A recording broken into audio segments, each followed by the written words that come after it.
Ladies and gentlemen, the lights were bright, the cameras flashed, the stars walked down the red carpet. Sinners won an Oscar, which I'm happy as fuck about. And guys, in the immortal words of Kirk Franklin, do you want a revolution? You know what I'm saying? We are in here tough right now, and we are feeling pretty damn good because we are about to cover, in the most Hollywood way possible, AEW Revolution 2026. It is your boy, Mr. Starkson. Big Dub. What is going on, beautiful people? How are y'all doing in the house tonight? We need to know, man. We need to know if you are feeling like a celebrity. If you are not, then in which case you might have been watching the wrong show. You might have accidentally ordered Care Bears Reloaded on pay-per-view. And if you did, and you watched it in full, and you thought it was AEW Revolution, then in which case, there's excellent rehab facilities in whatever city you're in. I recommend you go to them. Yes.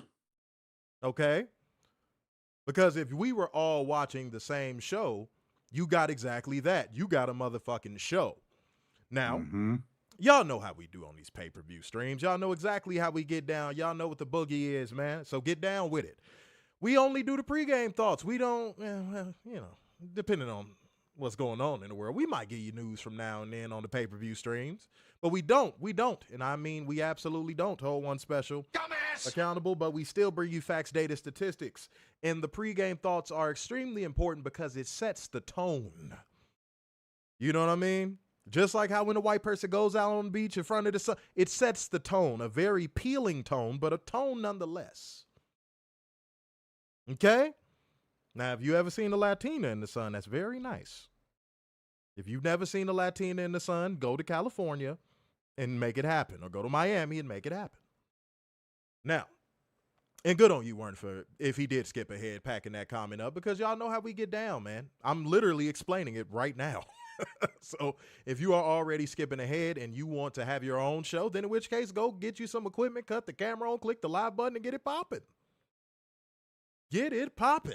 Or go watch another show where they just jump straight into it without actually warming you guys up a little bit and giving y'all the important details that most reviews will not, if not pretty much all of them, really, except for ours.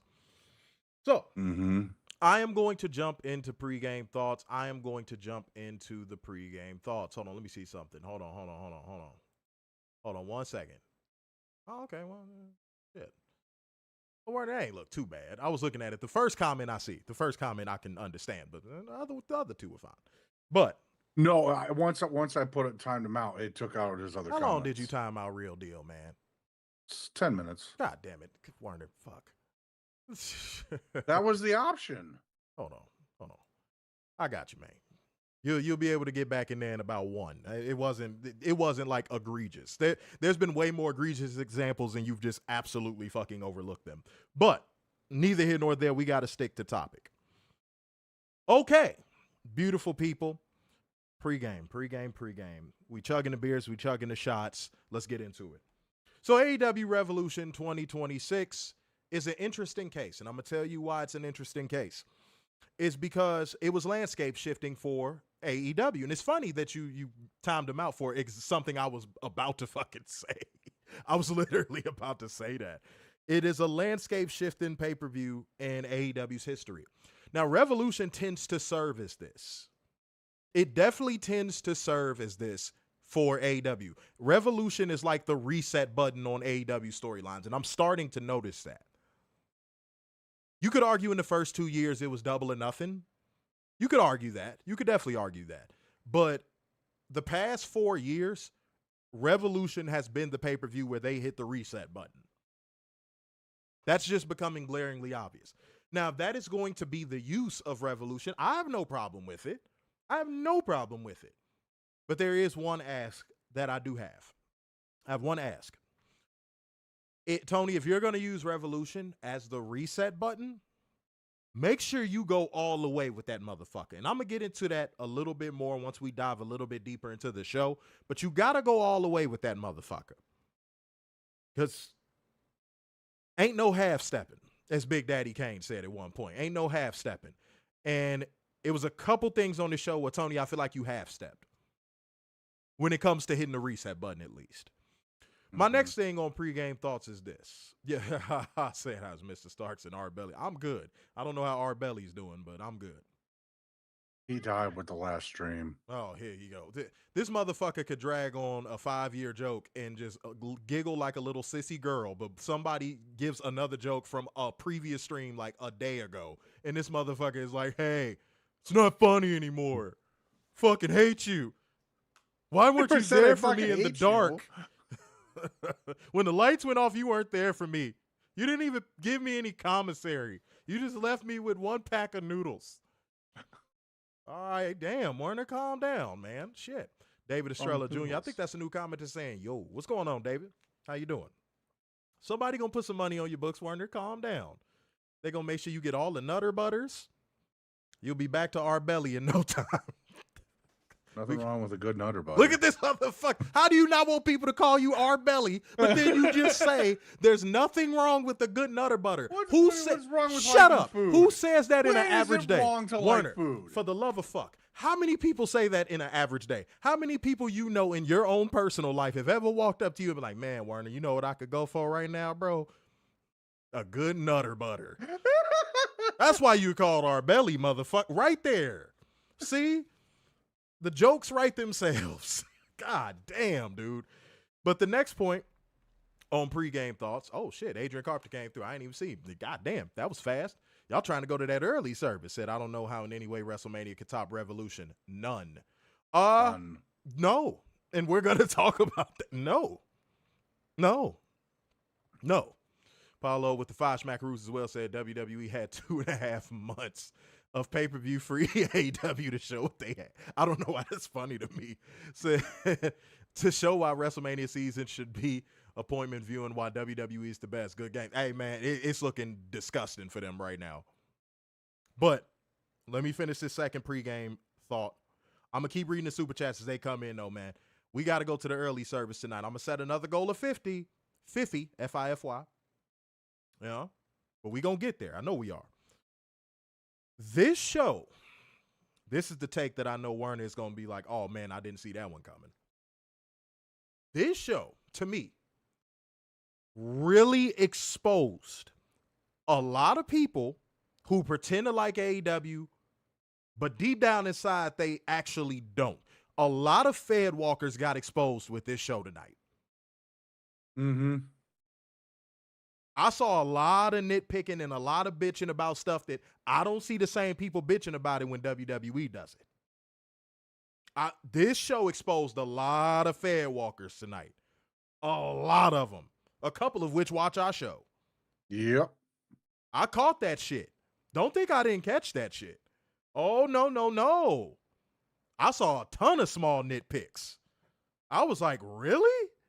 That with how great this show's going, you bitching about that? Like stuff like that. Where I'm like, that's a problem?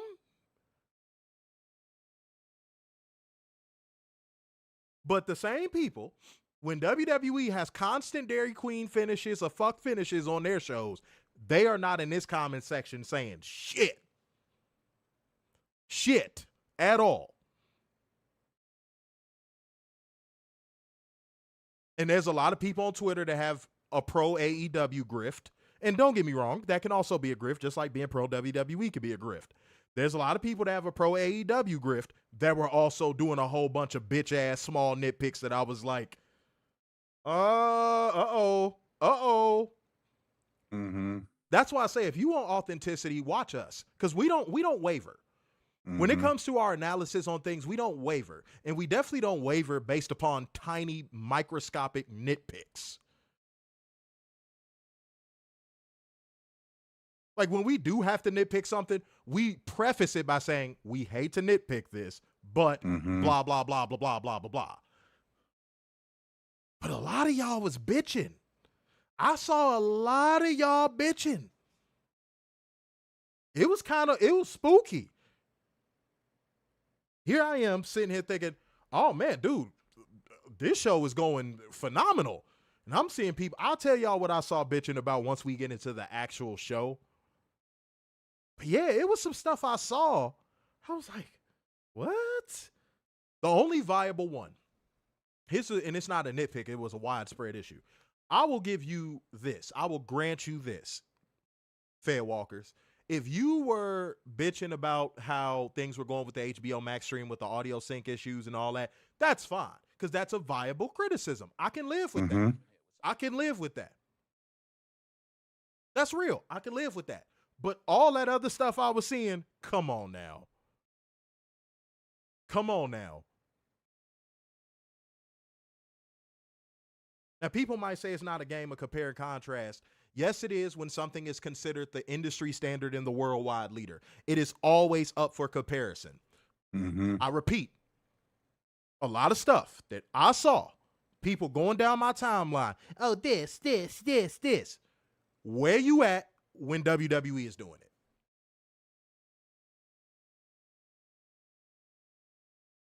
For real.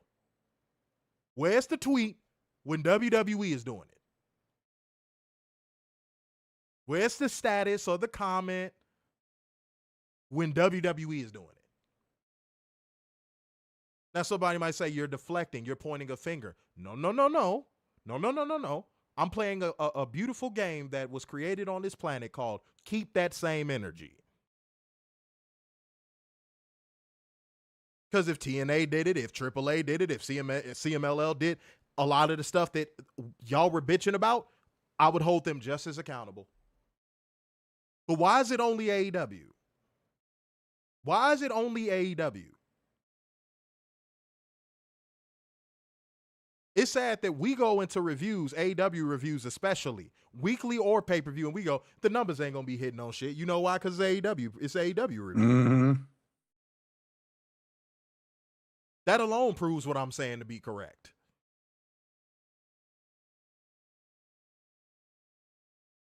So nah, man, I thought that was diabolical work.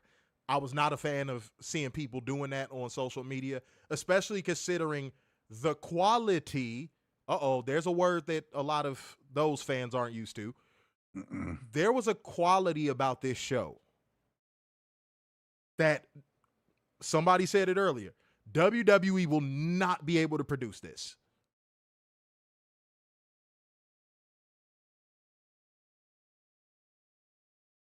Like, y'all motherfuckers ain't gotta like it, but AEW is on fire right now.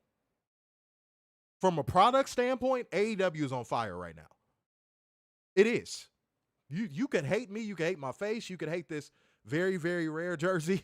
You could hate Kobe Bryant right there behind me. You know what I'm saying?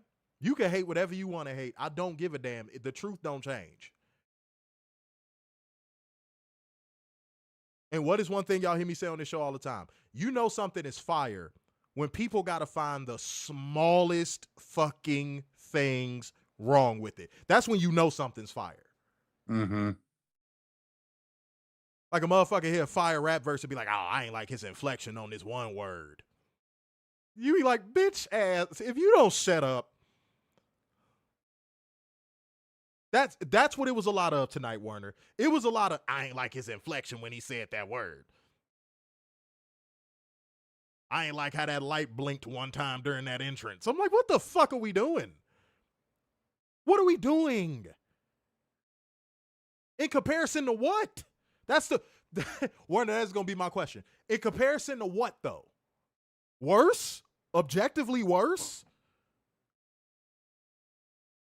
Man, I'll take that one light blinking in the wrong spot than I would the average WWE show any day of the damn week.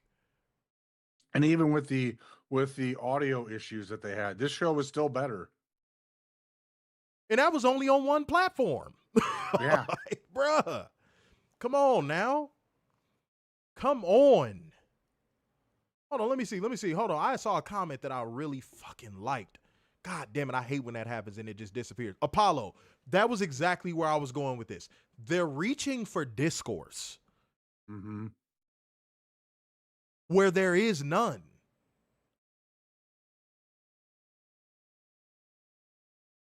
Where there's absolutely no discourse to be had, they're trying to create narratives out of a great show. And I think that is absolutely, positively stank. That's terrible. especially considering the quality that you get from the other side. It feels like a spit in the face. If you are a real pro wrestler fan, anybody that's criticizing this show, it should feel like a spit in the face to you. Because again, I beg the question, in comparison to what? If you think this was so bad, what was it so bad in comparison to? Yeah, y'all don't want to answer that question. Mm-hmm. Y'all don't want to answer that because you know the answer. You Fed Walkers know the fucking answer.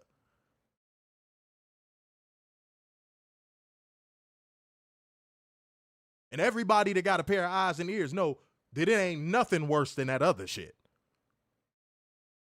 Let's be real, bro. But Adrian, it came through with a 5 Schmackaroo super chat that I forgot to read, but here we go.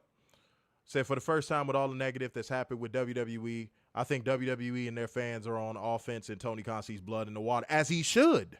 He should. Nobody else is producing wrestling like him right now. Nobody else is producing the level of entertainment value out of pro wrestling that Tony Khan is at the current moment. I would too. And Tony needs to keep his foot on WWE's throat. On the real. Because right now it's not even close. Mm-hmm. Come on, man. Especially when you got 2027 coming up. Yeah. There is no, you should be going full speed ahead with what you're doing and then really ramp it up in 2027. But no, let's get it busting on your pregame thoughts. I'm done. You know what? Honestly, Daryl, you hit mine. With the audio sync issues. Goddamn. Pause. You already discussed my pregame points. Okay. Whoa. Shit. Into the pause verse. Jesus Christ. That was insane. I was drinking water too. That wasn't cool, bro. With the audio sync issues and then the people bitching on Twitter for no reason. None whatsoever. And we'll get into those. I'm sure we have different ones. Man, it's like that dude at the party that sees you with your fly clothes on. All the girls are looking at you and they choosing up on you. And that motherfucker just got to come over and just try to fuck up your game. Yeah. I agree. Tony Khan, he don't got to defend no more. His product is putting up a wall for him. So now these drones are trying to devise, like you said, an offensive game plan where they can try to break this wall down. No pun intended. Because everything WWE is doing right now ain't enough. It's not. Let's be honest. It's not enough. Mm-hmm. Not in comparison to this. What we just no. Hell no. What? Come on. Come on. All right. Blue Bolt, you finally gave me a comment I can actually read. Mm-hmm. But said they now talking about WWE taking WrestleMania 43 out of Saudi Arabia because of the Iran war. Okay. Now I'm going to watch what I say when it comes to this because every algorithm ever, when it comes to talking about stuff like wars and shit, they are so quick to hit your stuff with a misinformation strike or anything like that. So I'm going to be very careful with my words. That's not going to stop anytime soon. Mm-mm. Neither is WWE's greed. Mm-hmm. I think that's, let me put it this way. I think that's virtue signaling and I think it's posturing. I think this is WWE posturing going, hey, look, we don't want to put our wrestlers in the line of fire, but if you could give us a couple extra million. Mm-hmm. I think they put that out there as a negotiation tactic. I'm just going to be honest. I think that they leaked that information to the media as a negotiation tactic with Saudi. I do. And then once we get closer, if it's still an issue, oh, well, they gave us the money, but we're going to do it for our troops because our troops need entertainment too. Yeah, they gonna find some way to trick bag language it up. Mm-hmm. Yeah. That's what WWE does. I can see the tagline now. WrestleMania 43, tribute to the troops. The Iron Dome. Golden Dome. Sorry. Yeah, uh-huh. Look at Mr. War General over here. I I couldn't make it past basic. grade. I couldn't make it past basic training, but I'm correcting him on what a fucking dome is. Shut the fuck up. Iron, bronze, silver, golden. I don't give a shit. Motherfucker. But yeah, that's what they're gonna do. They're gonna put out the positive public spin about it, and that's what it's gonna be. They're gonna get a whole bunch of money. They're gonna go on ahead and be like, oh man, yeah, we had to do it. We'd be showing them they're winning if we didn't go over there and do the show. I'm telling you, that's what's gonna happen. You're right. If y'all fall for that fucking report, you are dumb. Mm-hmm. They're not pulling out. Pause if necessary. Pause. They're not. They're not. Stop falling for that shit. And I would not be surprised if the president got involved. Didn't this happen before the last Saudi show too? Mm-hmm. Where people were like, oh, they might pull out because of the stuff going on over there. Mm-hmm. And me and Werner was just like, no, they're not, bro. No. We were like, no, they're not. Seriously, like half the talent was already over there. Yeah. Werner, he get a little sassy when he knows something. He'll finally get into a realm of something where he knows something and he get all sassy about it. I'm like, man, I will run a fucking Mack truck into your stomach. Shut the fuck up. Well, actually, boyfriend, here's what it actually is. That's how you say you get sassy. Don't ever sound like that. You could just give a simple correction. Nope, let me just give this over the top 2 snaps up with a twist ass correction. Of what you said. You're going to come on here with a pink halter top one day, motherfucker. I'm never wearing pink. Shut up. You don't know what you're talking about. It's the Golden Dome. Not to be confused with the Golden Grams that I put on my boyfriend last night. Gross. That's you. No. Every time you know something. Anything you want to do Werner's facts of the day? Anything else you want to put out there? No, I'm good. Okay. For now. If you break apart a chicken wing right directly in the middle, you could get more meat off the bone on each side. All right. Stop being sassy, Werner. Then I wouldn't have to do that. Sassy. All right. Real talk. All right. Now, before we proceed with the show, hold on, let me check what we had on everything. We have 15 schmackaroos. We have 15 schmacks. And we are at 26 people, but we ain't even at 25 likes. What are we doing? Mm-hmm. What are we doing? Legitimately, what are we doing? Now, I know this is an AEW show, and y'all, I know. You hate WWE so much, and I'm with you guys for every stream, and we love you guys and all that. I don't know about that. Questionable. That's looking like a game time decision right about now. Mm-hmm. 'Cause y'all always say that shit. But boy, the playback gang be saving y'all bacon. Y'all live, y'all Mm-hmm. be, when it come to AEW, y'all be wishy-washy, boy. All right, I had to call y'all out real quick. That's real talk. Let me see what we got. It's funny. It comes out on a Saturday or Sunday, the same freaking day as Revolution, trying to steal headlines. Well, AEW pay-per-view week is a very real thing when it comes to pro wrestling media, and it has been since AEW's inception. Mm-hmm. We have discussed that ad nauseum. If we had to rekindle that topic, I don't know, I might turn blue in the face and fall to the ground and never wake up. Because we have said that so many times. We've brought that topic up so many times. Yes, we know AEW pay-per-view media week is a real thing.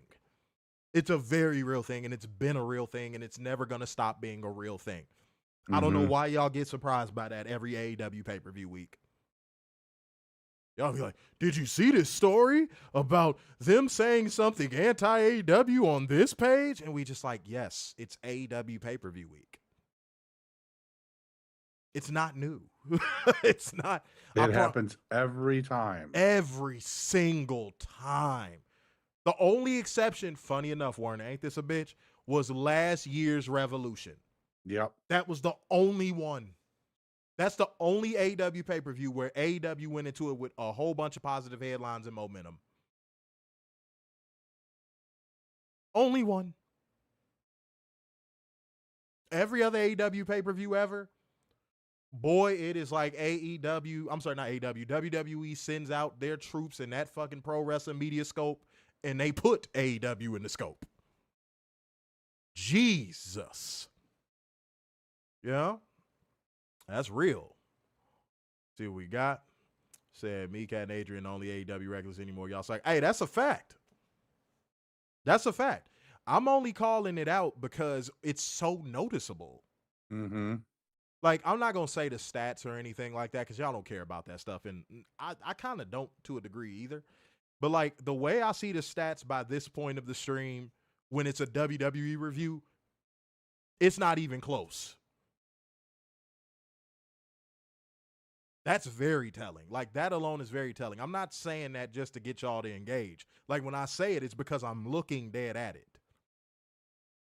There's a certain point and a certain number that these streams are at when it's a WWE review. And I'm just like, oh, this is going to do well. Always with AEW, I'm just like, oh, this is going to be a slow crawl. Here we go. That's going to be a slow crawl. We got to lean on the playback game. So, yeah, no. Ain't a diss song, it's a real song. Just stop faking the funk. That's what I always say. Just stop faking the funk. If you are a true diehard WWE fan or you're a Fed Walker, just come in the comment section and say it so that way we don't expect your presence. You know, like RSVP or something. I don't know. Like, just let us know that you're not as interested in the AEW review so we know not to expect your presence. You get what I'm saying? Like, I feel like that's the respectful thing to do. Okay. So, ladies and gentlemen, like I said before in the immortal words of Kirk Franklin, do you want a revolution? Because, guys, we have to jump into it. We got to do it. Time to get into AEW Revolution 2026. Last year I was in LA. This year I'm here. And either way, we going to go ahead and give it to you. And Werner's queer. Let's go. No, I'm not. Look at them eyebrows. You got to march today. I've never had anything done with my eyebrows. You got them threaded. I think you got them plucked one time. One time you came on the show, it looked like you ain't had no eyebrows. I have done nothing to my eyebrows. You came on the show came on the show one time looking like Jane Fonda. I was what the fuck? I was like, what did Werner do to his face? He went and got Botox. I did not get Botox at all. Yeah, okay. All right, if you say so, motherfucker. Go ahead. Alrighty, we're going to kick off with 0 Hour, where we start off with Boom and Doom. Big Boom AJ, QT Marshall with the Rizzler, Big Justice, and Aaron Solo versus the Infantry with Sean Dean and Charlie Bravo with Shane Taylor, Trish Adora, and Christiane XO. Oh God. Okay. This is oh God, I got this. Oh no, there's no way. There's no way, especially not considering things that are coming up. No, we're not doing that. First of all, let me apologize on behalf of my mayonnaise co-host. Let's do this again. I got it. Here's how we finna do this. Boom and Doom. Big Boom AJ and QT Marshall. And I know they say Marshall. I refuse to say Marshall. It sounds really stupid. Versus the Infantry, consisting of Carly Bravo, Sean Dean, Trish Adora. She's a great wrestler, by the way. And Christian XO. Christian XO. Now, you know why that's important? You know why I'm giving Werner a whole bunch of shit? Because, guys, if you are coming to Las Vegas and you coming to WrestleCon and you want to come to some other events we got going on, Christian XO will be there. You know what I mean? So, shouts out to you. I apologize on behalf of my co-host. But, yeah, God damn it. Jesus Christ.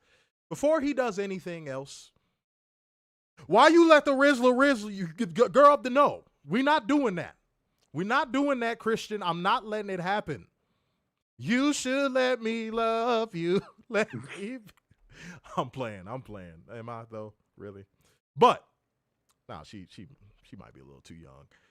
But still, yeah. What would we talk about? She's 23. You know, like, yeah, like that's just a baby. Like we wouldn't be able to talk about much, really. In some cases, it's not bad when you don't talk about much. Yeah, see how that works. But yeah.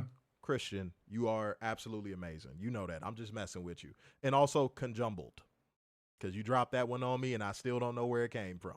That was a piano on top of the head when you dropped conjumbled on me. I was not ready. Okay, but. You know what? For what it was, wasn't bad. Yeah. For what it was, wasn't bad. You even got Wayne. Bro, when he pulled Wayne Brady over that fucking barricade and you just saw Tic Tacs in the air, that shit had me dead, bro. I was over here cracking the fuck up. I'm like, not him getting pulled over the barricade in the Tic Tacs. He couldn't put some fucking gym shoes on before he went out there. You can't, man. Have y'all ever tried to fight in dress shoes? That shit is not practical. That shit, you sliding everywhere. You can't get no traction. Your footwork all bad. No.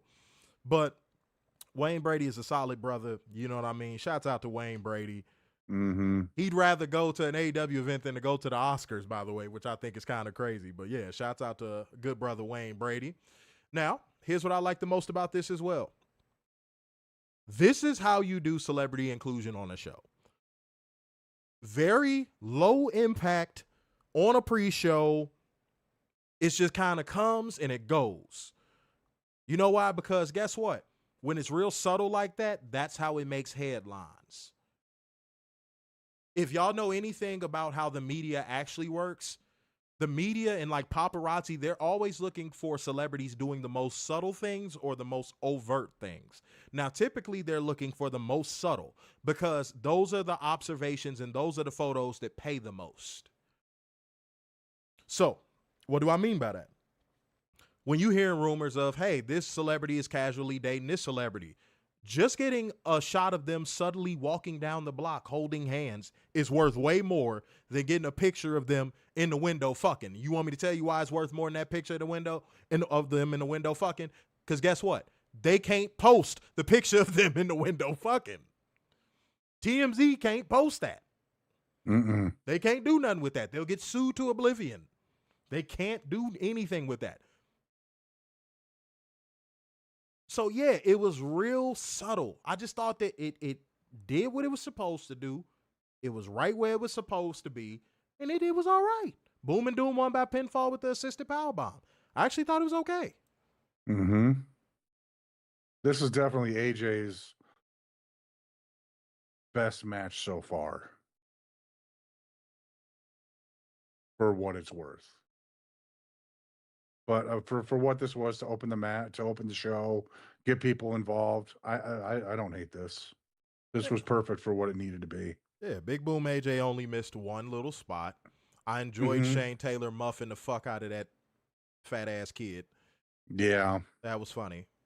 That was pretty fucking funny. I ain't gonna lie. I got a laugh out of that. But yeah, no, Wayne Brady flying over the railing with the Tic Tacs was funny. That's comedy personified. That is anything that involves legs going in the air. It's guaranteed to deliver every time. Yeah, no, Adrian, I agree, bro. I agree. It is what it is. Well, no, it's not what it is. You know, he'll learn the name. This motherfucker was finna make her Asian and some more shit. Jesus Christ. All right, but Adrian came through with a 5 Schmackaroo super chat saying, I hate to say it, but 95% of your regulars are fair walkers. I am very aware of that. You're not saying anything I don't know. I'm very aware of that. I just wish that they would say it so that way we can go, all right, cool. We know not to expect your presence in the AEW comment section. Right. It'd make it so much easier. Instead of looking in here going like, man, where the regular people? It's normally like 7, 8 more people in here. Just say, hey, man, look, I'm going to be honest. I watch these AEW reviews on playback because, look, to keep it a bean, I don't really like AEW like that. I like WWE more. That's okay. But again, if you're not saying it, how will we know? And then if we call them out, people going to get in their feelings. So you got to understand, it's kind of like a double-edged sword. It's a double-edged sword. If you were in my shoes, trust me, you would completely get it. It's a double-edged sword. You call them out, now they all mad. They're like, I'm not watching the show. I'm not going to watch the show anymore. They picking on me. It's bad. Homie, it's bad. Mm-hmm. It also raises more views because, oh, yeah, man, y'all, come on, bro. Like, y'all talking to me like I don't know how this shit go. Y'all know man, I try not to talk about my real life. If y'all knew who I was in real life, y'all wouldn't even be saying this shit to me. Y'all telling me a whole bunch of shit I already know. The fuck? Like, come on, man. Mo said then comes to sign language. Every time? Every time. Why can't people just like what they like? Why does you have to be that fair walker? Because you'll come in our AEW reviews, talk about some, yeah, AEW so good, fuck WWE, and then you don't show up for AEW reviews.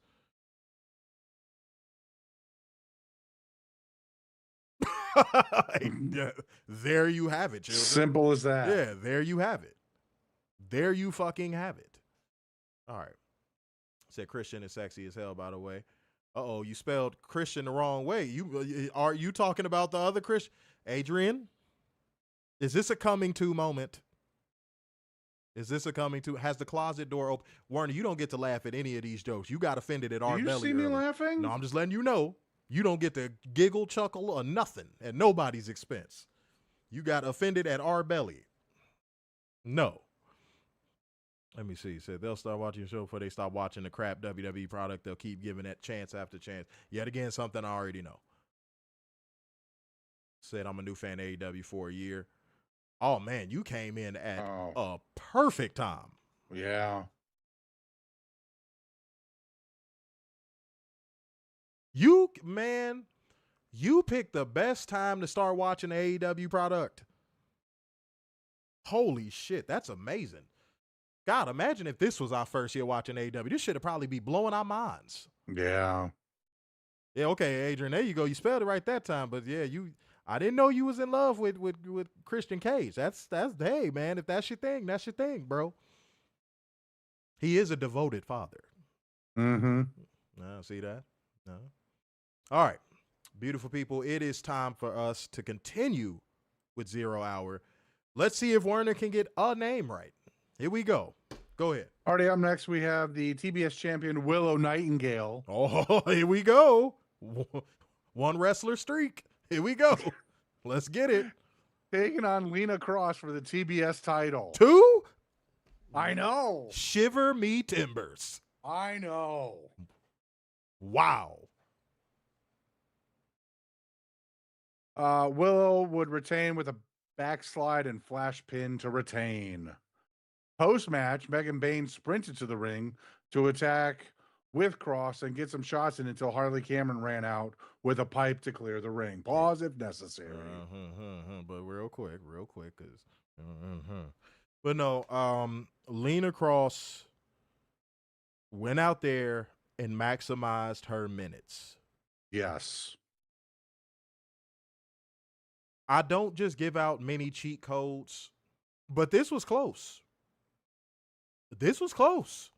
Considering the amount of time they were giving, considering probably how the match had to be structured, because they have to work a main card match. There was a lot of things and a lot of factors that probably played into how this match was structured. I actually thought that Lena Kross not only maximized her minutes, but showed she could hang at least in the mid card of the women's division as a single star. And if you're Tony Khan, that's a win-win. That's a win-win.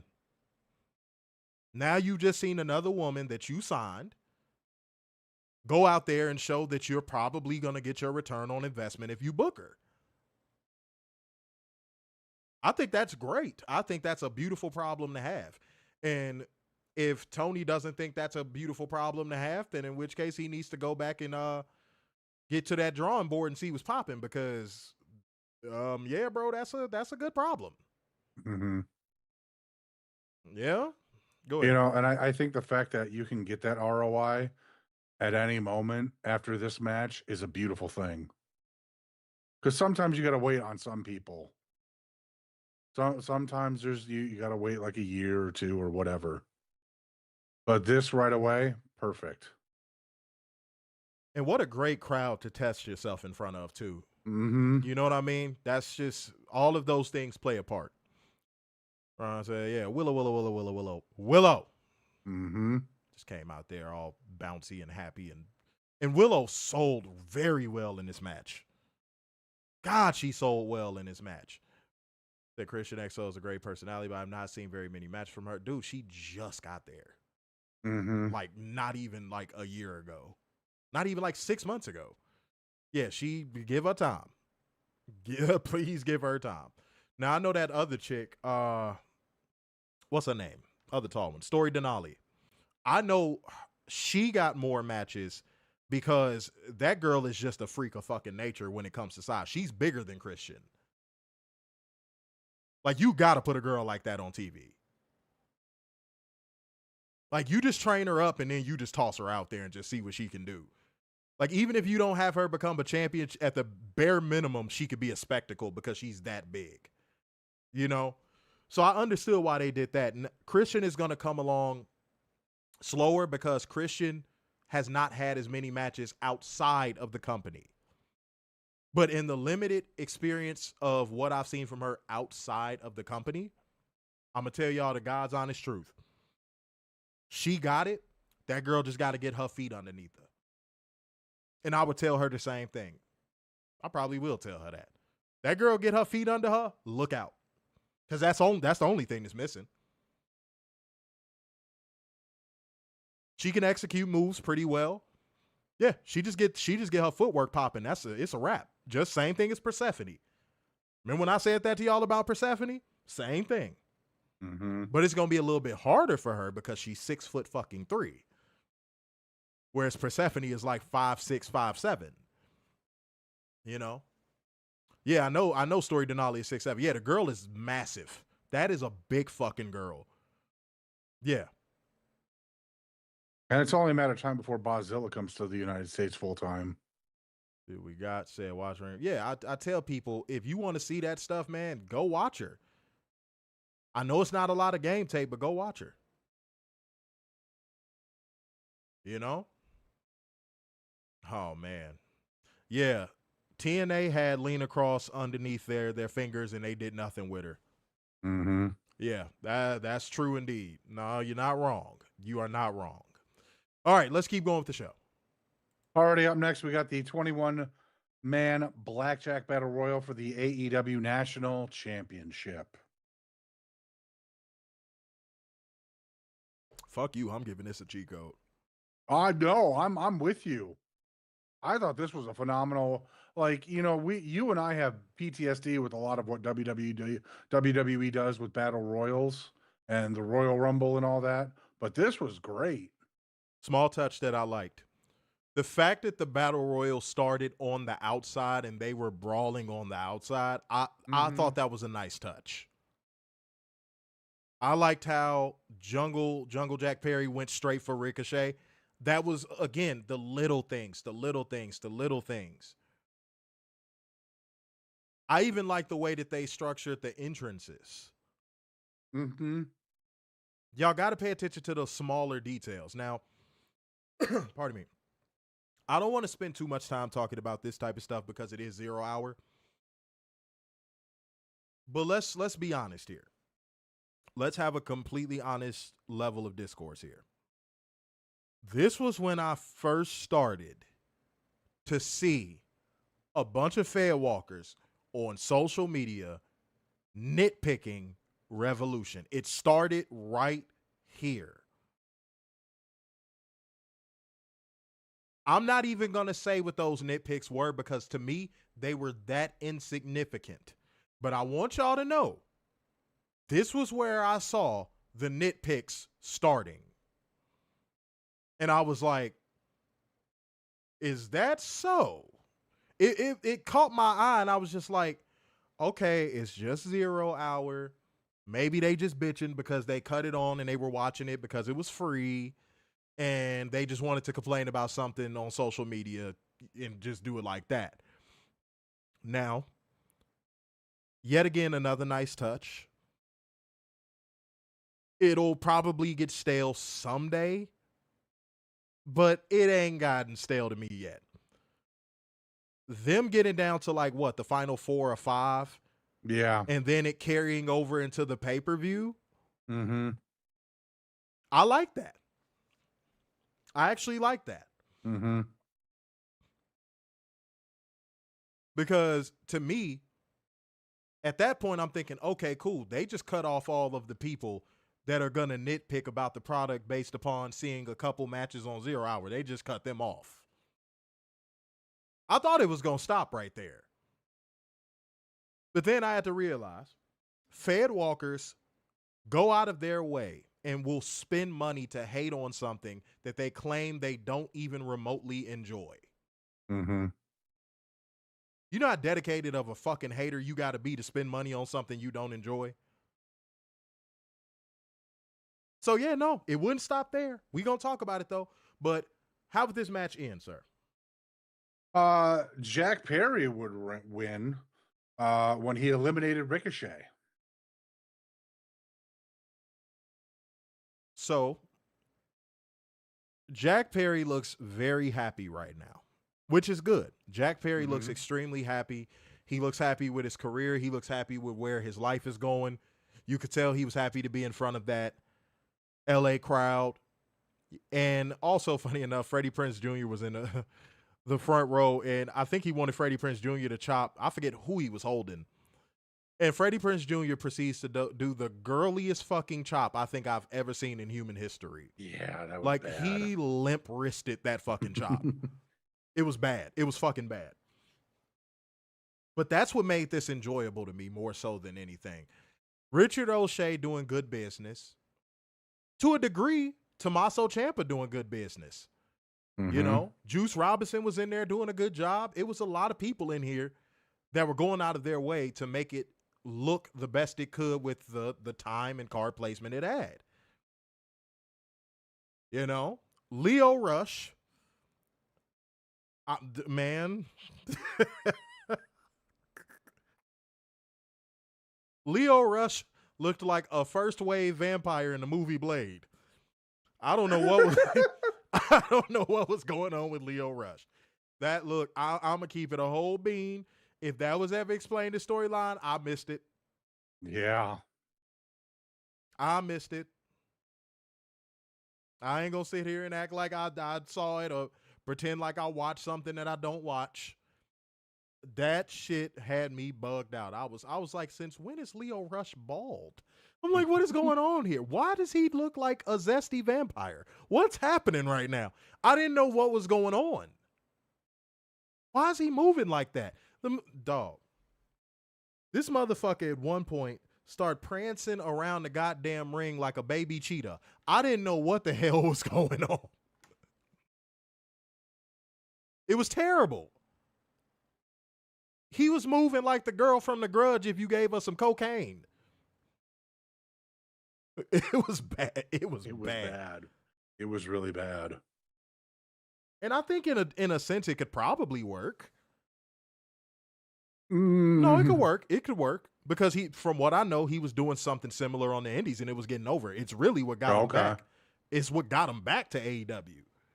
But I would have to see it presented first. You know what I mean?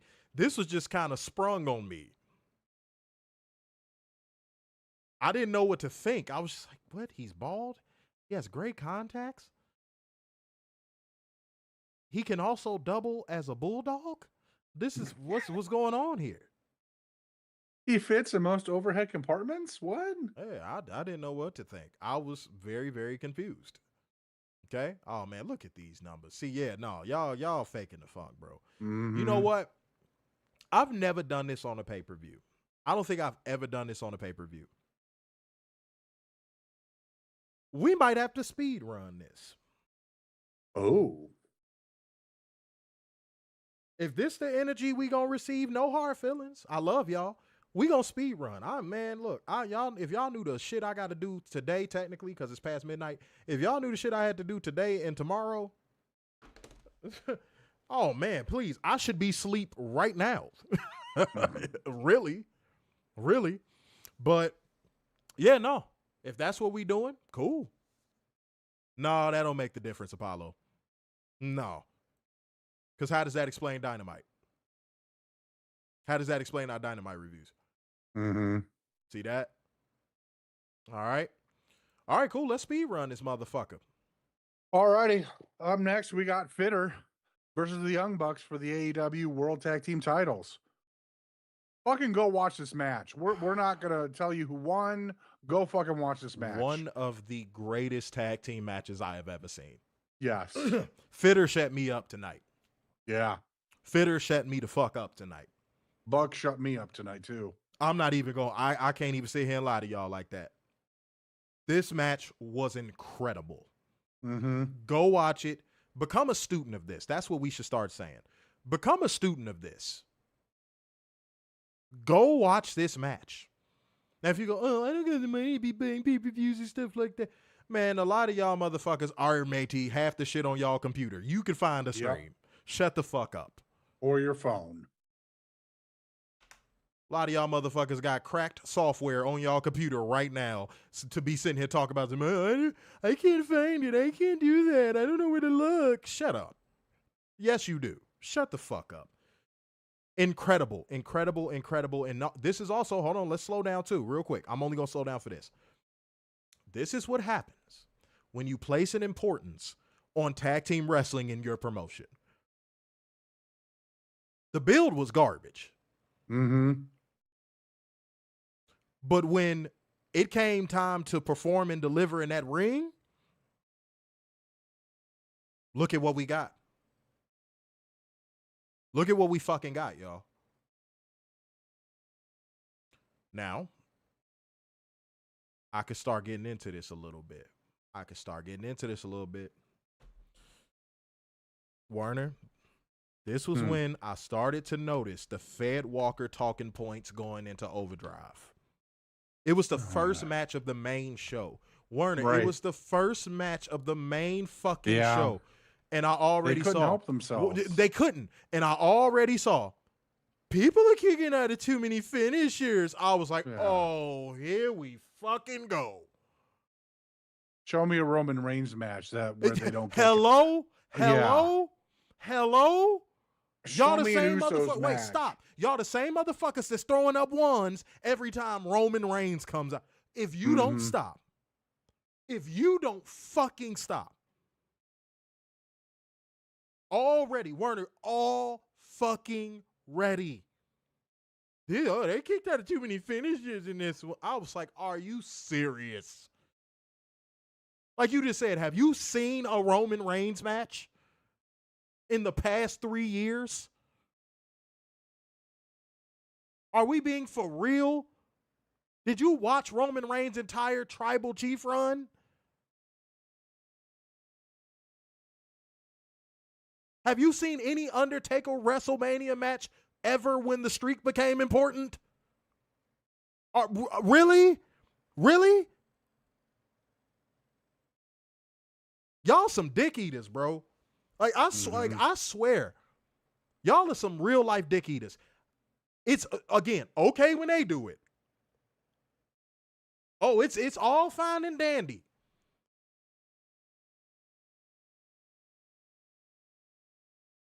Motherfuckers kick out of 7 Claymores and nobody got a problem. Motherfuckers could kick out of 2-3 GTSs. Nobody got a problem. John Cena and AJ Styles could spam everyone's finisher to ever exist in wrestling history, and y'all ain't got no problem.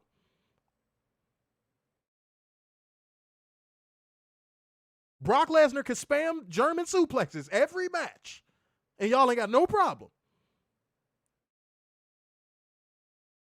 But motherfuckers kick out of a couple finishes in AEW, and it's up, batten down the hatches, shut down the studio. It was the first match of the main fucking card. Werner, holy fucking dude. It was already in Maximum Overdrive. Mm-hmm. And it only got worse. Werner, it only got worse. Right. It got worse. Anytime I went to go look for results, all you just see is, why is this happening? This is bad. This is terrible. Yeah. Oh, that's another one. Yeah, the Usos can spam super kicks every fucking match. Mm-hmm. Nothing. Because, believe it or not, you fucking fed walkers, believe it or not, guess what? The super kick at one point was a finisher. Yeah, it was. I remember when me and Werner go back with wrestling so far. We remember when a DDT was a finisher. Yep. Who? You know what? I'll play fair. Heck. The Tombstone used to be a finisher. Werner, I'll play fair. No, I got this. Let's play fair. I'm about to shut this down right here. I'm finna mic drop it. If y'all were so fed up with people kicking out of finishers, who in the past 25 years have given him a style to run with? Oops. Mm-hmm. Oops. Uh-oh. Uh-oh. Mm-hmm. Uh-oh. Who did they get it from? Uh-oh. WWE. Oh, y'all weren't ready for that one. Y'all weren't ready for that one. Oh, wait a minute. Yeah, if it's such a huge problem, who was the only major promotion that was running? Hmm. Uh-oh. And don't hit me with, oh, no, they got it from the Indies and Ring of Honor. And... No.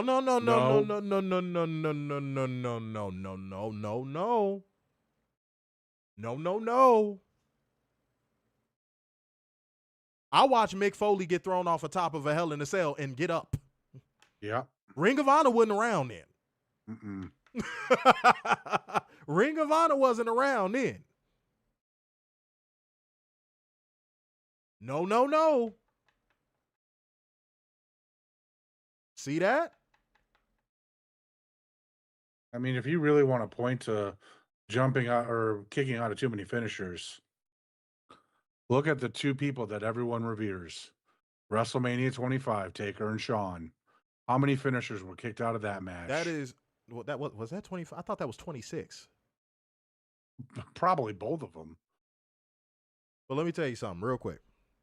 By the way, that is one of the most overrated matches to ever exist. I've said that on the show before, but I'm saying it again. That is one of the most overrated matches to ever exist. It was only rated because there was nothing to compare it to. The only reason why that match was rated was because it was nothing to compare it to. Mm-hmm. I have seen it, really at this point, I've seen dozens, maybe even hundreds of AEW pay-per-view matches that have exceeded that match in quality. Seriously. Not even joking. Adrian Carp said in the scrum, Tony Khan says AEW hot streak and momentum coming at the perfect time with the Warner Brothers Discovery Paramount merger, and he had a sly smile. He knows something. Yeah, I told y'all a while back, like a few months back, he got something up his sleeve, bro. Mm-hmm. You can sense it. Like he got something up his sleeve. And when he let that shit out, I got a feeling it ain't gonna be nothing little. Pause if necessary. Mm-hmm. Because he seemed a little too cocky right now. See what we got? Said Roman versus Chody Mania was a kick out fest. Bro, like, thank you. Y'all giving multiple examples, dude. Mm-hmm. Yeah, they had you had like 900 people in that match. Yeah, Roman Reigns spamming Superman punches and no problem. Yeah, dude. So y'all can miss me with that shit. And it's 3 people that I noticed disappeared off rip, by the way. Mm-hmm. They were commenting at the beginning, and now they ain't commenting no more. Uh-oh. See what I'm saying? Y'all see what I'm saying? Honestly, I'm going to be real with y'all. This is the lowest amount of people we've had in the stream in a very long time. Yeah.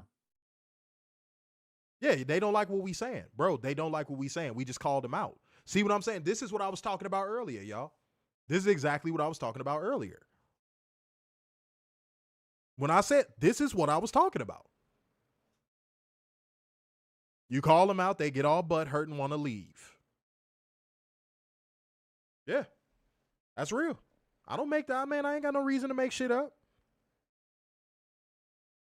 Ha ha ha, said AEW on CBS. WWE would crash out over that. That would be insane. Warner been saying that for like 2 years.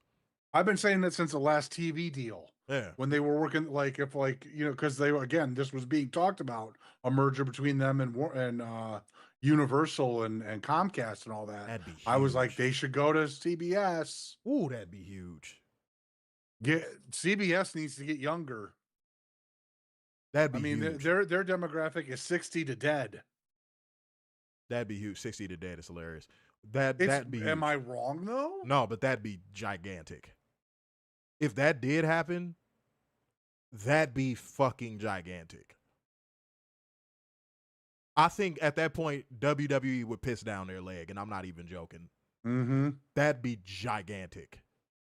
Like, if I woke up one morning to that news, WWE shut down the studio. Yeah. Really. And I think they'd still be able to do pretty much the same stuff they do now. I mean, shit, for fuck's sake, they show CSI. Mm-hmm. So I don't think they'd even have to tone the product down either. Ooh, with the NFL lead in, I forgot all about that. Oh, man. Oh, yeah. Oh. They probably fuck around and do like a 1.8. Yeah. Really? Like, for real, they probably fuck around and do a 1.8. Get rid of 60 Minutes and all that and have wrestling. Oh, perfect. Man. But no, shouts out to y'all, man. Shouts out to everybody who is in here supporting. But let's proceed with this show because, yeah, man, it ain't enough people in here for us to give all of that energy that we should be giving. But, hey, this is AEW. I keep telling y'all that. This is what people do when we cover AEW. Go ahead. Already post-match, the lights went out, and the words revenge are shown on the Tron. And you think you know him. On this day, I'm our belly. Clearly. He's our belly. That's what it is. But before you get into what happened when they got involved. Mm-hmm. Here was something else I saw, Werner.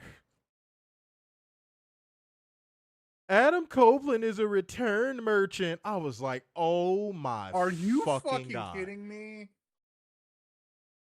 Let's go back to Roman Reigns again, shall we? Roman Reigns returns next week. Are we serious, bro? And we're giving recent examples. Mm-hmm. Are we not? Brock Lesnar returns this week. Literally. No, literally. Mm-hmm. That's this week. That's tomorrow. Well, today. Bro. What? Dude, y'all can't get mad. But then y'all get mad when we give certain stuff with WWE the energy it deserves. Mm-hmm. Will y'all stop? Good God. I said return merchant.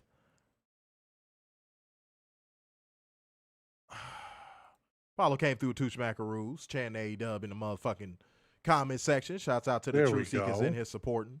You know what I mean? It says they rather see a guy quit to only return 2 hours later. Right. Just anything. Just saying anything. Mm-hmm. I swear, y'all fed walkers and y'all drones and y'all fanatics, y'all just say anything. Finish out this segment. Alrighty. Christian Cage music follows immediately after a huge pop, but Cage is shown behind Fitter and Stokely. Pause if necessary. Spraying something into Wheeler's eyes and planted hardwood with a kill switch. Copeland flew in with a spear to Wheeler, leaving Stokely alone. He offered handshakes to both, but Cage pulled him in for a kill switch as Copeland chucked him to the floor. Cage and Copeland then slowly pick up the AEW tag team titles. Stare down Fitter, but the Bucks are shown behind them, pause if necessary. A holy shit chant stare down occurs as they all look back at Fitter before placing the titles down on the ground. I enjoyed the hell out of this. Now, real talk. Everybody is saying, "Oh, three-way ladder match, TLC, it all in, all this stuff," right? If you want that, and you want to champion seeing that match, y'all got to get on social media and actually tell Tony Khan that. You want to know why? Because Tony Khan will actually see what you're saying. Yep. And factor something like that in. If he doesn't already have that planned. But it's so refreshing to have someone that actually listens to what their fans want. Go tell them that. Yeah. I think it's dope that I could even say that. I think it's dope that I could even tell every single one of you watching right now, hey, if you want something out the AEW product, go talk to Tony. Mm-hmm. I think that's dope. I really think that's dope. Instead of just being like, well, that sounds good, but we know that's not going to happen because, Triple Nose doesn't know how to book. Because we're so used to saying that. Cyrus McDougal said, I love Copa Cage. Well, shit. Legends in the biz, man. Legends in the business. Mm-hmm. So I don't blame you. I do not blame you for loving them. You know what I mean? But yeah, I want to see that match too. I think you should build to it. I don't think it should be something that you just jump straight into. But no, I did this. This definitely needs more than even double or nothing. You need time to build this. Yeah, real spill. That's all you do, man. That's all you do. Make it real easy. Don't please God, don't hot shot this. Just build to it. Have faith. Straight up, man. It's there. It's there, and it could be pulled off, and I think it could be done very well. So let's see what happens. Let's see what ends up happening when it's all said and done, beautiful people. All right, let's keep going. Already up next, we have the timeless Tony Storm taking on Marina Shafir. Everyone is banned from ringside. This was way better than I thought it was going to be. Honestly, it really was. Like, way better. I did not know Tony Storm and Marina Shafir had such great chemistry in the ring. I was thinking this during the matches, like, after this, Tony really has to unleash Marina on the women's division. Something has to set up Marina Shafir for that. Because I think Marina Shafir is making herself kind of undeniable in that regard. Right. And if Marina Shafir can improve on her promos, hey, why not hand her a belt? Yeah. So we'll see. We will see. I just enjoyed this match thoroughly. I'm giving this a mini cheat code. Me too. I'm with you on that. But Tony Storm won with her big package for the win. Pause if necessary. Post-match, Storm made her way up to the ramp and laid down at the entrance until Ronda Rousey shocked the crowd. Man, that wasn't on my bingo card. That was definitely not on. And of course, here comes the drones. Yep. She's not the only reason she's there is because she pissed off everybody in WWE and UFC. Nobody likes her there. That's why she's there in AEW. Y'all, here's how y'all know we actually see the stuff we're talking about. You see how Werner was able to recite what they were saying? Like, I didn't even have to lead him into it or nothing. Werner said exactly what I was going to say they were saying. And also, to all of the people, because this is something, and it was, again, a couple people that watch our show. I saw the Fed Walkers saying this shit. They were saying, oh, I don't want this. This is trash and all this old stuff, right? While completely overlooking the fact that the image they have in their head, the replay and game tape they have in their mind, is a Ronda Rousey that was underneath the WWE's fucking thumb. Yep. Meanwhile, the real AEW fans were like, dude, she's a heat magnet.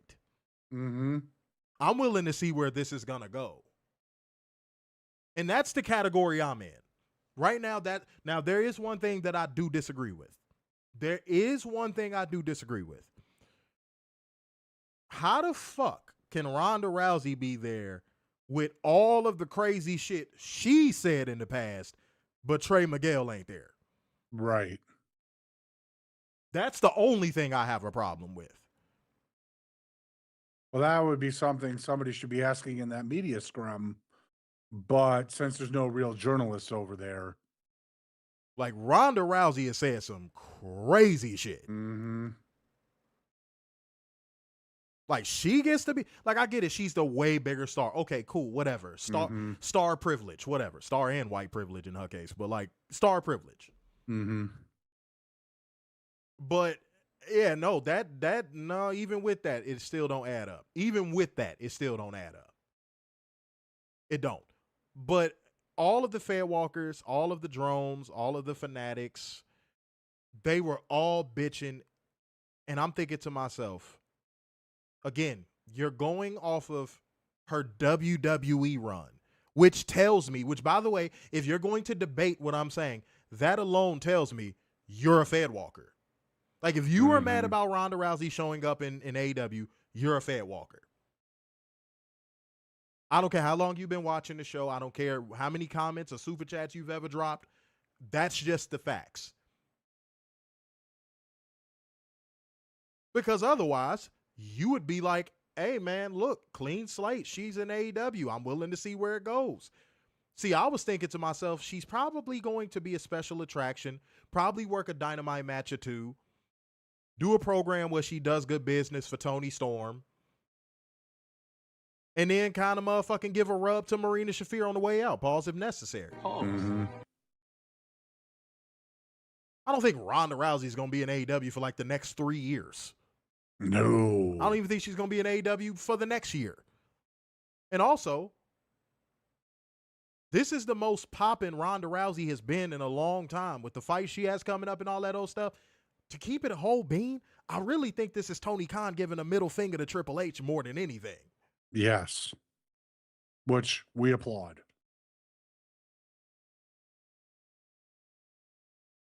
Like, look, I grabbed one of your former stars when they're coming back up on their upswing.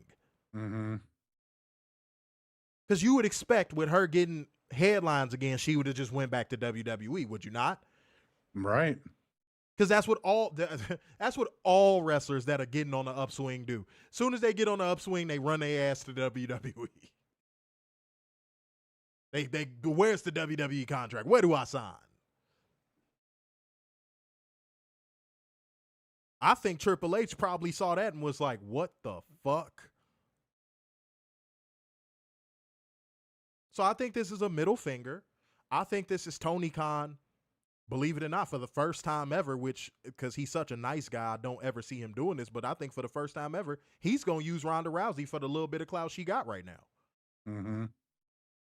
And then he going to get rid of her. Not get rid of her, but like he just going to be like, all right, bye. Yeah. It was nice having you. Nice 4-month little contract or something like that. Yeah, it was nice having you. And then back to norm. Yeah. So yeah, all the people that was in a tizzy about it, man, thank you for exposing yourself as a fair walker. Thank you.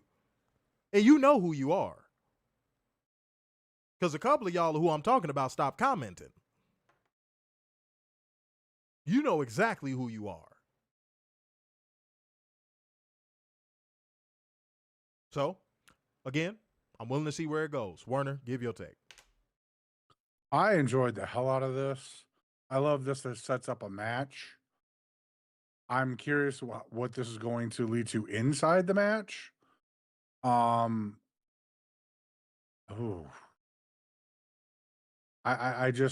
just excited as a fan for this. Mm-hmm. I know all the other shit, you know.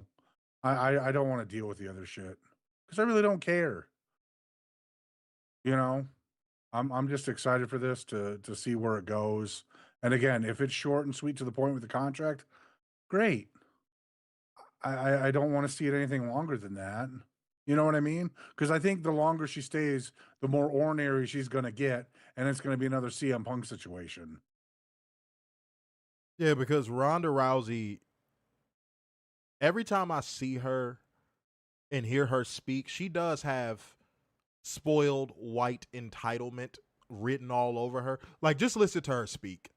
That's all you got to do. I'm not even basing that off of WWE. I'm basing that off of hearing her in interviews. Mm-hmm. She is very privileged and very entitled. That's the reason why she dissing Dana White right now.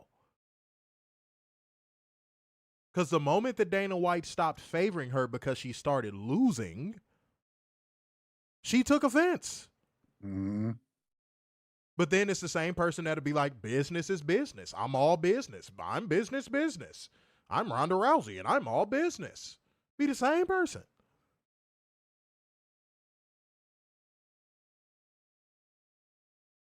But as a talent in AEW with a clean slate, let's see what happens. Let's see what happens. Don't get mad about it, because I think at this point, Tony Khan is invested. I think the money has been spent. Mm-hmm. But there you have it, y'all. Go ahead. Yeah. Already up next, we got Jon Moxley versus Takeshita for the AEW Continental title under no time limits. Again, go watch this match. This was a phenomenal match that needs to be watched and studied. Especially if you're an up and coming wrestler, go watch this. Another one of those damn matches where as soon as this match got about halfway through, here were the fair walkers and the WWE fanatics. Oh my God, how many finishers are they gonna kick out? I was like, oh my God, will you shut the fuck up?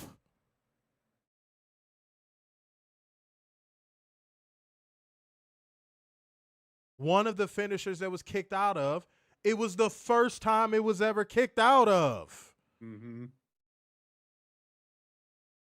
Holy shit. Go watch WWE. Mm-hmm. Stop watching other stuff. You don't want to.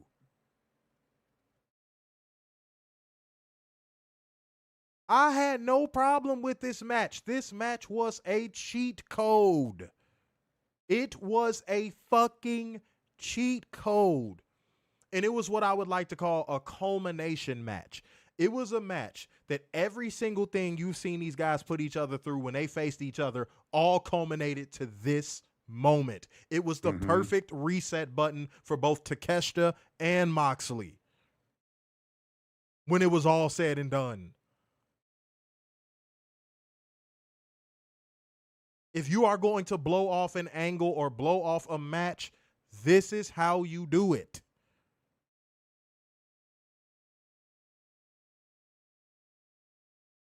Man, y'all got to stop watching stuff that y'all know y'all don't find any intent upon enjoying. You just enjoy yeeting and woes and all that shit. That's your lane. Stay there. Stop watching real wrestling. Well, not real wrestling, but you know what I mean.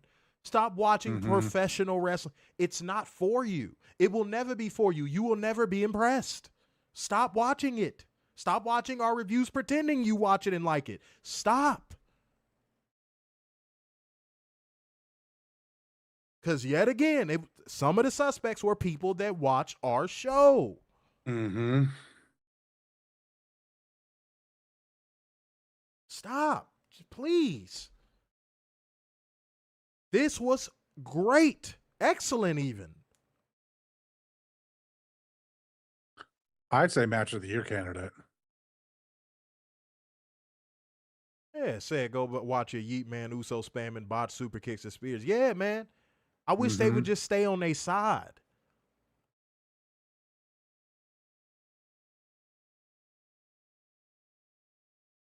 Because what do WWE fans always say? The internet doesn't matter. The crowd in the arena enjoyed it.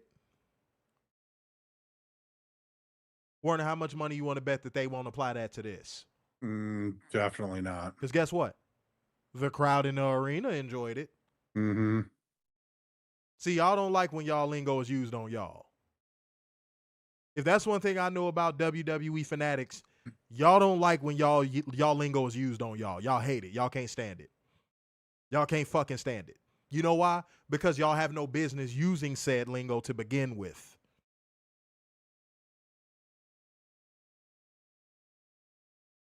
Seriously, man, this match was phenomenal.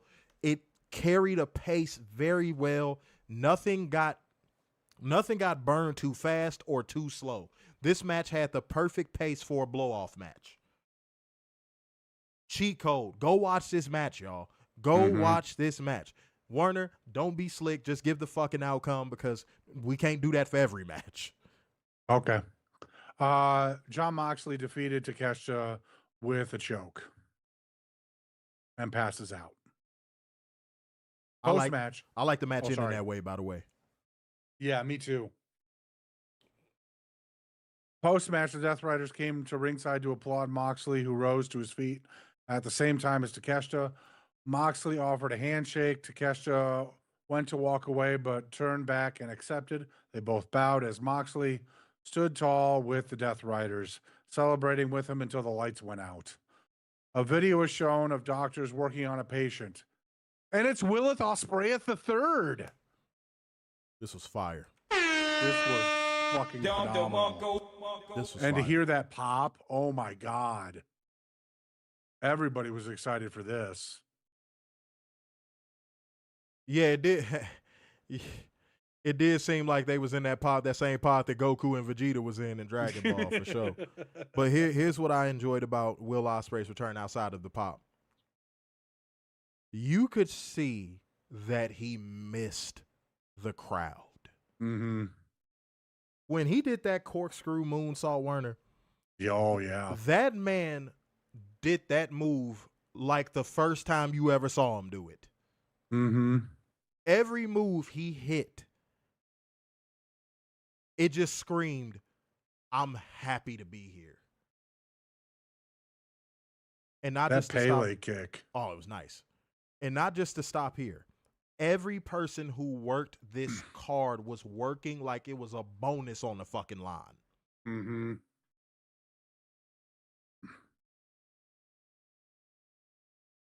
This is what happens when you create an environment where you got to be the best to get on TV. You don't just get on TV because, oh, we signed you away from this other promotion, so we got to put you on TV. Unless you're Royce Keys, then in which case. Yeah. And the correct, because Pop, I feel like Pop is losing its umph in the pro wrestling world because thanks to WWE fans, it is. Yeah. That is the word I was going to use, Jeff Wilson. It was more like a roar than it was a pop. That was the crowd roared. But seeing Willith Ospreay III pick up this storyline with Jon Moxley, and the moment where Jon Moxley is standing in the crowd and they're looking at each other and Will Ospreay points to his neck, the entry point to where they had to do the surgery for him. You will not get that anywhere else. CMLL is doing phenomenal things right now. You won't even get that in CMLL. No.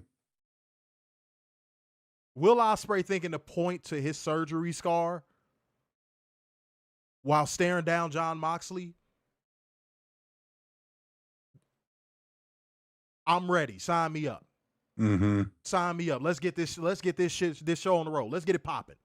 Mm-hmm. Make sure you can't wait for Dynasty now. Because that's the stuff I look for. When I'm watching wrestling, I'm analyzing, I'm getting ready to talk to you guys about this stuff.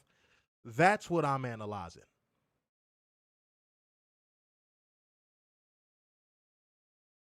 Y'all ever wonder, man, what's going on in his head when he watching these shows and they craft these talking points for us? That's the type of stuff that's going through my head. And Will Ospreay, it's your time, man. And when I say it's your time, I mean it's your time to go on a run. Mm-hmm. You was putting out phenomenal game tape before you went down. But I think he could go a step further. Because the bounce I saw in Will Ospreay tonight, if he goes out there and he gives that every night, Moxley, I hate to say it, but he might snatch your chain for Wrestler of the Year, dude. Mm-hmm. He might. I'm keeping it a bean. That looked like a different Will Ospreay. Keep that in mind. Let's keep it going. Already up next, we have Renee Salmon Croquette backstage with the doctors, tending to Willow Nightingale, who said she had been cleared to compete after the post-match attack earlier tonight.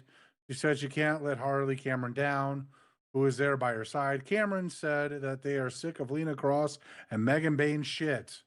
And let's go do this. Nightingale agrees, but is still visibly shaken and questioning whether this is a good idea.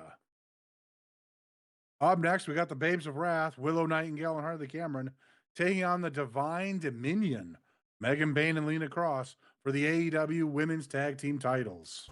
Real quick preface. This was the cool down match. Yes.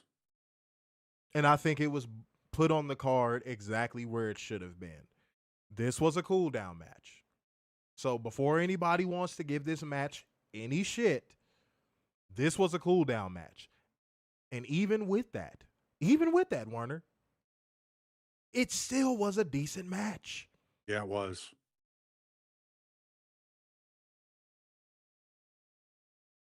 Because I know it's going to be some people that go, oh, this match was a weak link and it didn't do anything for either party or any. No. It did exactly what it was supposed to do. But let's go to the result. Lena Kross hit a double choke slam, pinned Willow Nightingale to win the AEW Women's Tag Team titles.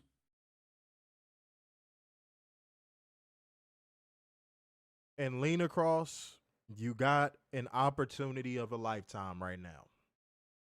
And by the way, Megan Bayne is a prime example of what happens when you get the job done, you go out there and you do your work and you work to improve every time you do go out there, you will be rewarded in the end. That don't just apply to pro wrestling, that applies to life. Mm-hmm. I've never heard about Megan Bayne backstage politicking, being troublesome or anything like that. And now look at her. She's finally a champion.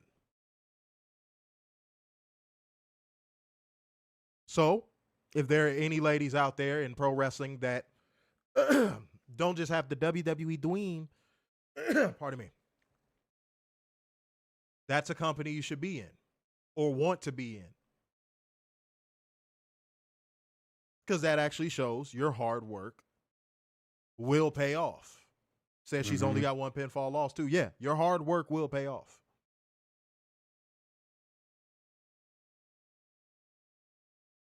But don't come in there with a sense of fucking entitlement, thinking because, oh, I worked at the top of the indies or, oh, I used to be in WWE or anything like that, that you're supposed to just come in there and get a push. Because there's probably someone there that's actually better than you, that's not getting an opportunity because you're there. And they would love to have your spot.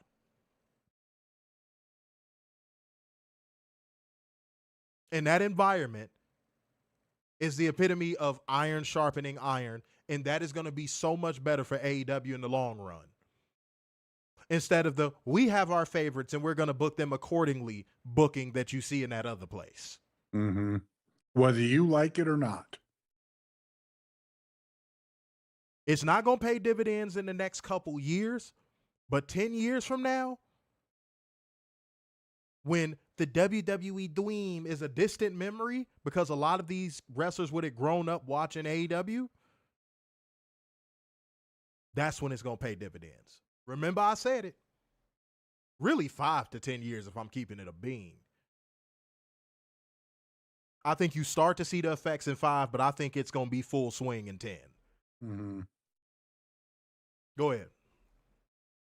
No, I'm more on the 5 years with that. I think it's going to happen quicker than, because especially with Thekla and others, I think they're going to keep singing the praises of Tony, and more people are just going to flip. This wave and possibly the next wave has to get purged out of the indies before that would even happen. And indie cycles are like 3 to 5 years for most wrestlers before they end up in a major promotion of some kind. Like, Yeah. I'll give an example.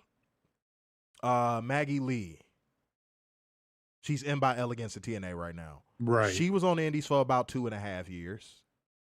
So yeah, it's like a window right now where if you're lucky, it's like 2.5 years.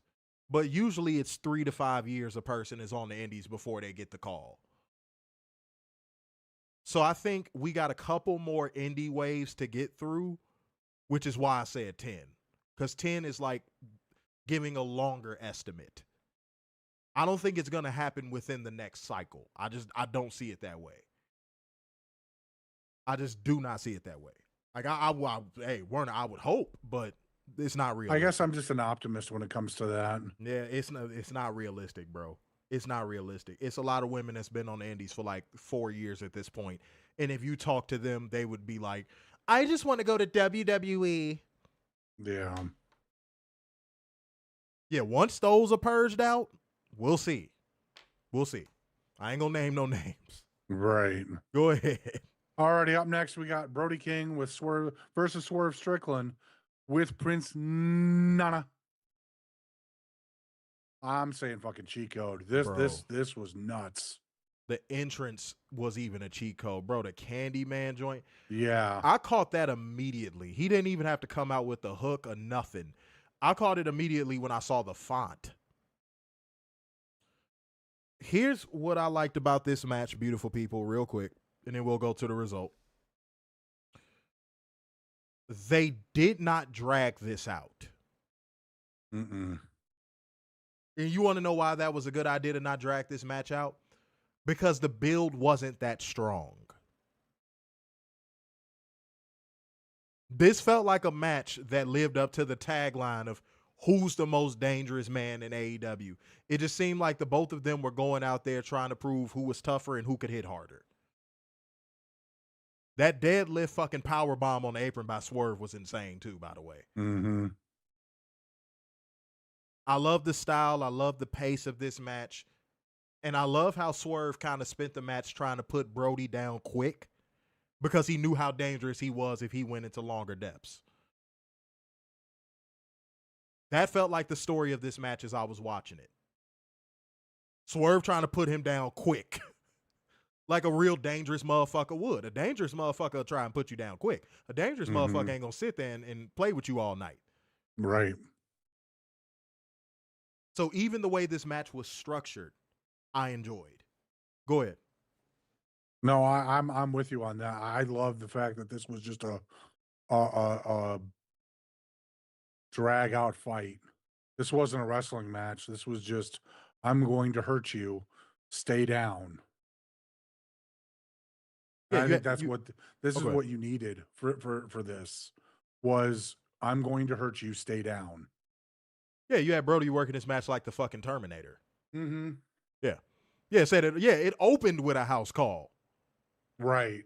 Again, trying to prove you're the most dangerous in that ring. Like, I'm not even how many times do you see a match start with a finisher? Yeah, I'm not even going to waste time. Like, I'm going to try to put you down now. Mm-hmm. That's a real dangerous motherfucker. Said those 3 house calls on Brody. Yeah. So good job. I mean, the way to make up for a build that wasn't that strong. And proving those people wrong again that say you can't have a story in a match. Mm-hmm. Proving those people wrong yet again. I know y'all feel salty as a bitch. No, the story goes into the match first, and then the match is just there for decoration. Oh, trust me, we know over there that's exactly what it is. Mm-hmm. We can tell. Don't worry, we can tell. Go ahead. All right, Swerve won with a 3rd house call for the pinfall victory. Post-match, Strickland ordered Prince Nana to get a cinder block from under the ring. As they chase off the referee, Nana placed King's head onto the block as Strickland was about to deliver the swerve stomp until Kenneth Omega III's music hits. And he rushed down to make the save with a loud reaction. Omega helped King up to his feet and stand tall as Nana and Strickland retreated up the ramp. We getting it, y'all. We getting it, y'all. It's happening. I'm glad he made it back. Yeah, I'm grateful. It's happening. Mm-hmm. And I'm grateful Tony Khan didn't shoehorn this onto the card, and he actually wants to do a proper build for it. Right. That's what I ended up appreciating more than anything. Because yet again, I saw the Fairwalkers. If Kenny was there, why couldn't they just have the match? Because they want to do the one thing that you type of fans say they don't do. Right. Build it. Mm-hmm. Give it a story. Mm-hmm. Which is also something AEW is doing better than that other place right now as well. Exactly. I'll say it was an okay build. We might have two different definitions of okay, but yeah, said it just felt like two ships passing on different paths. But I like that analogy. But a good match can always make up for a mid build. I like the analogy that you put in the middle there. It definitely felt that way. I just would have liked to seen a cannonball fly at another ship, though. Just to give us something to get excited about. If the Swerve ship would have fired a cannonball at the Brody ship, I might have been more excited. I'm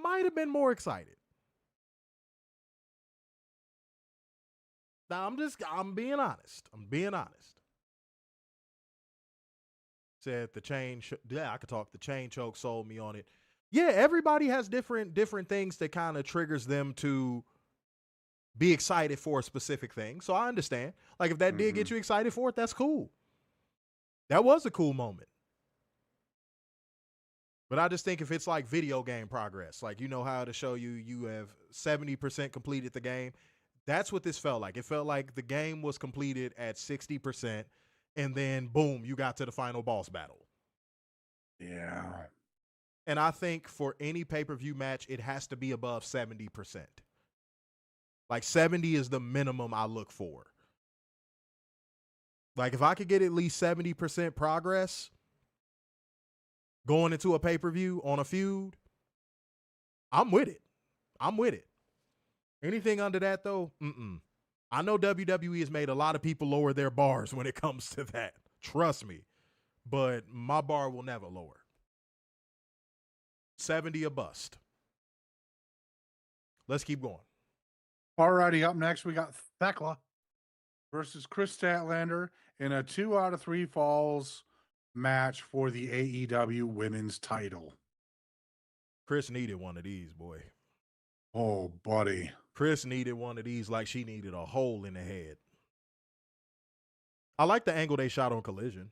I did like that. So did I, but wasn't enough. I feel like she needs more of this. Like, don't make this a one-time thing. Yeah, if like Swerve and Brody was like 60% going into the pay-per-view match, this was like 68. It was so close to being at my bar of like investment. It was so close. That Collision shit bumped it up because before that Collision angle, I was at like 40. That Collision angle bumped it up quite a bit for me because I was like, oh, yeah, that was nice. They needed that. It didn't miss the mark. Kris needed this match, dude. Yeah. The way Kris was presented in this match, the way she was presented in her entrance, Kris needed this.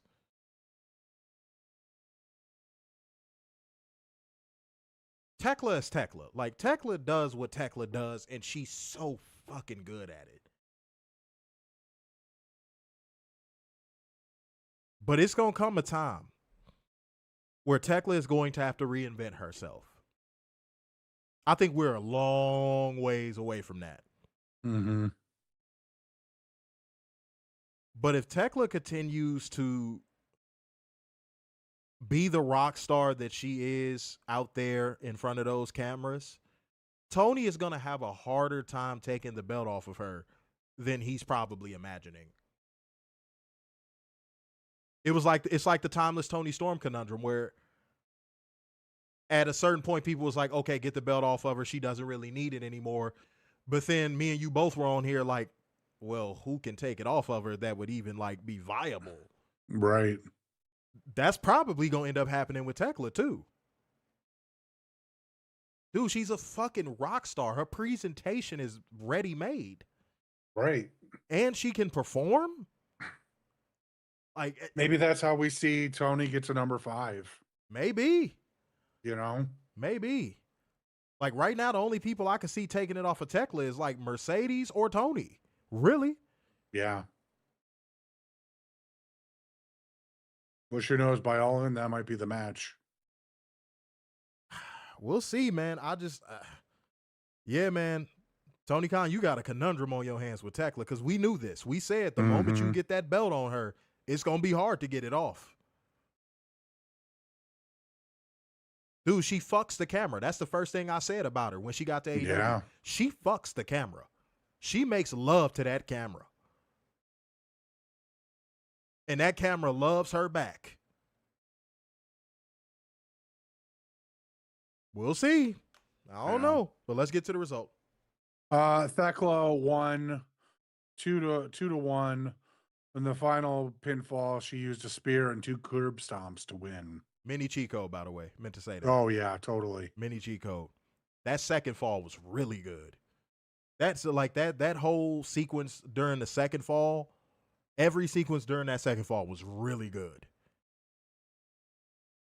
And I love the way this match revved up to the finish as well. This match, the way it revved up to the finish, it went into second gear and it tapped third gear for a second. That third fall, it tapped third gear for like a quick little second. So, yeah. Chris, you might have saved your AEW career. I'm not even going to hold you. You might have saved your AEW career with this one. Because it was looking spooky. Very. It was looking like the division might not need you no more. I ain't going to lie. But this match showed that Kris Statlander does have a place in that division. It did show that. It did. Go ahead. All righty, up next, we have the Don Callis family. Okada, Kyle Fletcher, Mark Davis versus Mystico and Jet Speed. Speedball Mike Bailey and Kevin Knight for the AEW Trios titles.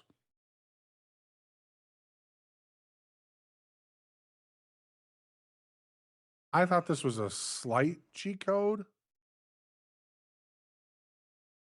I meant to say this about Moxley and Takeshita because I brought up gears. That match went into like a 4th and a 5th gear. I meant to say that. Oh, yeah. That match went into like a 4th and a 5th gear. It really did.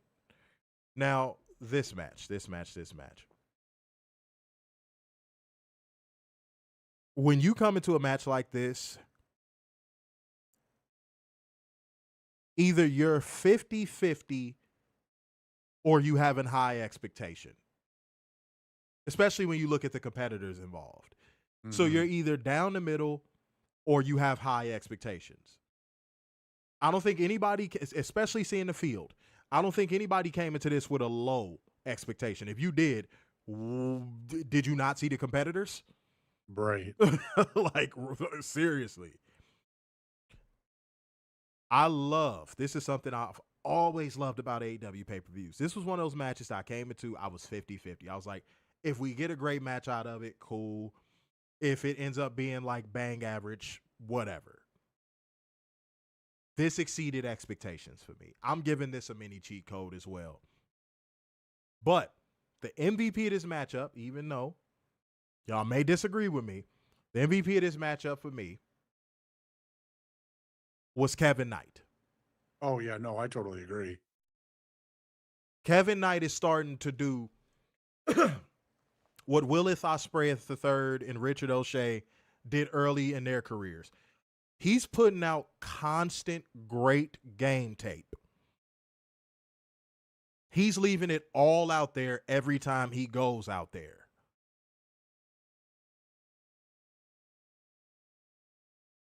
And this is the best time to do it because he's still young. So when his body does tell him to slow down, guess what? People could go, oh, yeah, Kevin Knight slowed down a little bit in the ring, but hey, go look at these matches from 2026. Right. 2025. He's putting that game tape out there that when you look back on his career 20 years from now, you go, man, he was really killing it.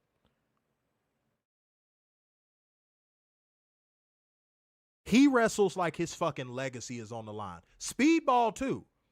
Not to take away from Speedball. Speedball does as well. I watched Speedball put on a 5-star match at a fucking WrestleCade event in Winston-Salem, North Carolina. I watch him have match of the weekend at a wrestling convention.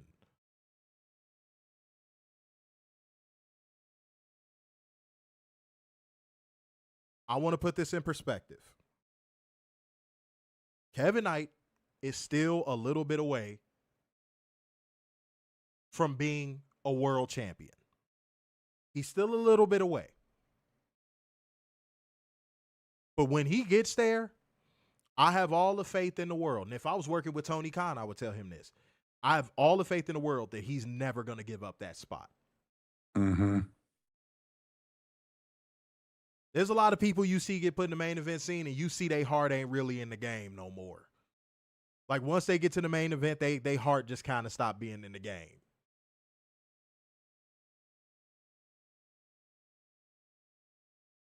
At one point, we thought that of MJF. Yep. Hangman. Yeah.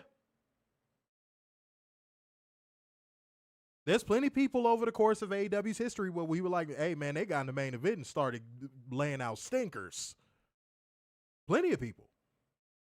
But we don't criticize AEW, Warner. No, we never do that. Don't forget that. I just think Kevin Knight is never going to let that brass ring go if he get it. Tony, go ahead. Oh, I just think with Kevin, I think he's starting to I'm sure he's getting a ton of advice every week. And I think he's like trying to pick apart everything. But with him, I think it's just starting to click now. All that advice that's coming to him. And he's putting out these bangers. He's so refined for his age, too. Now, I know when somebody inevitably gets in his ear and tells him to slow down a little bit and do a little bit more on the mat and, like, you know, do that stuff. I know when somebody gets in his ear and tells him that, he's probably not going to listen at first. Nope. Let's be real. He's probably not going to listen at first. But if Will Ospreay even got to a point of where he slowed down a little bit, Kevin Knight, you remember, bro, you going to probably end up in that same spot too, homie. But keep doing what you're doing, dog. Keep doing what you're doing. Let's get to the result. Kevin Knight hit a UFO splash on Mark Davis and got the pin and the titles. Your new AEW Trios titles, Mystico and Jet Speed. The new Trios titles. New Trios champions.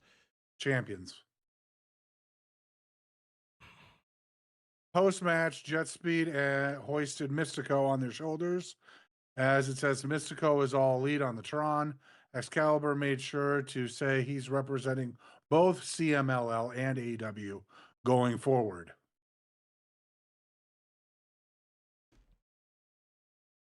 Again, you gotta love it.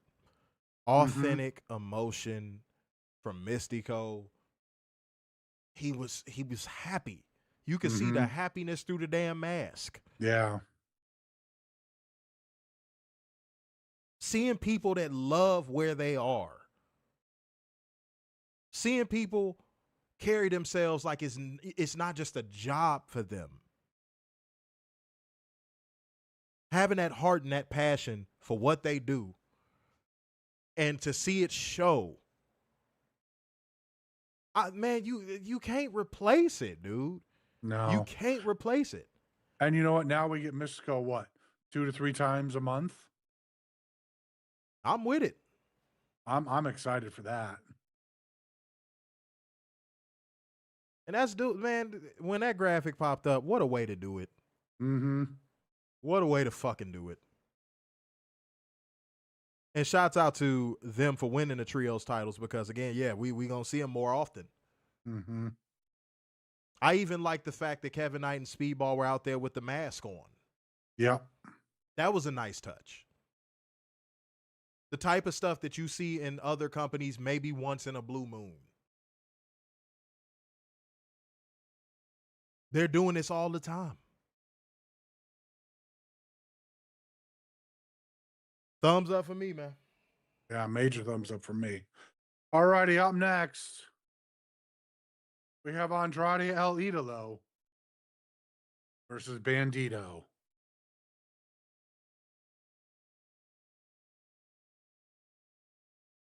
Real quick. First of all, cheat code, first of all. Mm-hmm. Second of all, Paula Deanda, why did you have to be there again the one time I'm not there? God damn, she said, man, look. It's Latinas and then it's Latinas. Mm-hmm. That's a Latina. That's a fine motherfucker right there, boy. That's a fine. She did not look like that when she was young. Man, look.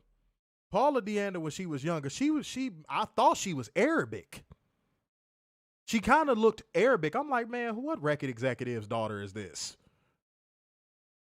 But boy, age, man, some women. Okay, the Wall is undefeated. Don't get me wrong. Yes. The Wall is undefeated. But some women hit 30. Man. And if they ain't had kids, woo. Paula Deanda was one of them. She was funny looking as a motherfucker when she was younger. She had ragamuffin vibes going on. It was not good. Paula Deanda now. When I met her last, I was like, oh, you gotta come here. So when I saw her ringside for this one and, Andrade I was like, why?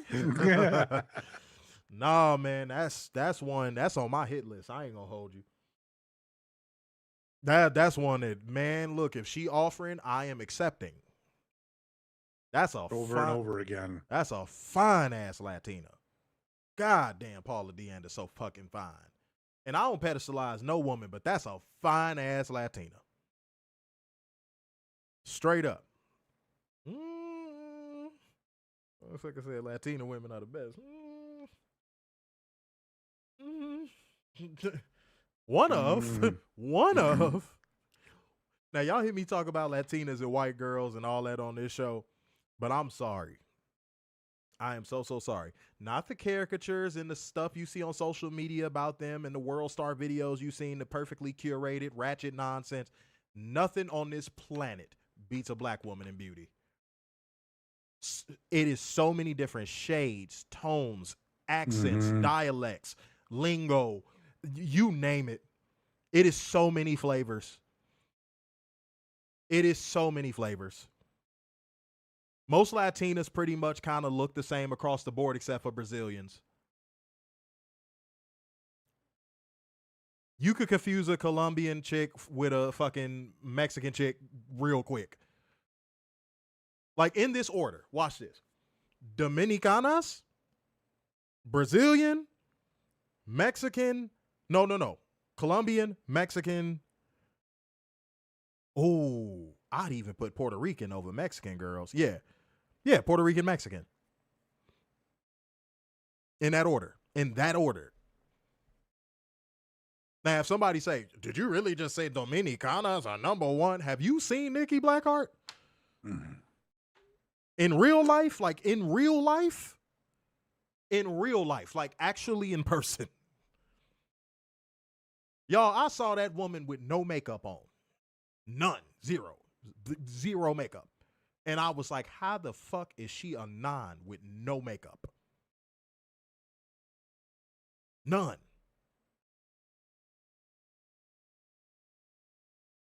So yeah, to put that in perspective, okay? All right. You know?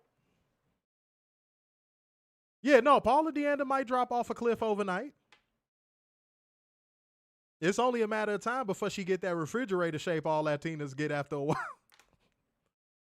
Who knows? That might be 5 years from now. That might be tomorrow. She might wake up tomorrow and be refrigerator shaped. I don't know. I do not know. It was one woman in the crowd with a sign that said "Tortas for Andrade." I was like, I said, "That's right, you chunky Latina. That's right. That's right. Damn it. I'm telling you, bro. Did you just say Colombian girls and Mexican girls are, oh, you said the only difference is their accent apart from that they look similar. No, what? No. Whoa. And hell no. No. Hell no. I know you going, I'm Latino. How you going to tell me? Homie, I try not to brag on these streams. Homie, do you know how many flavors I've had? Hell no. Hell no. Now, if you would have said Mexican and Puerto Rican girl, yeah, all day long. Which is why I don't even know why Mexicans and Puerto Ricans even beef. Yeah, Mexicans and Puerto Rican girls, yeah. It's not really that much of a difference. No, but are you serious? Dominicanas? Oh, you said Colombian. I'm sorry, Colombian. No, Colombian girls, no.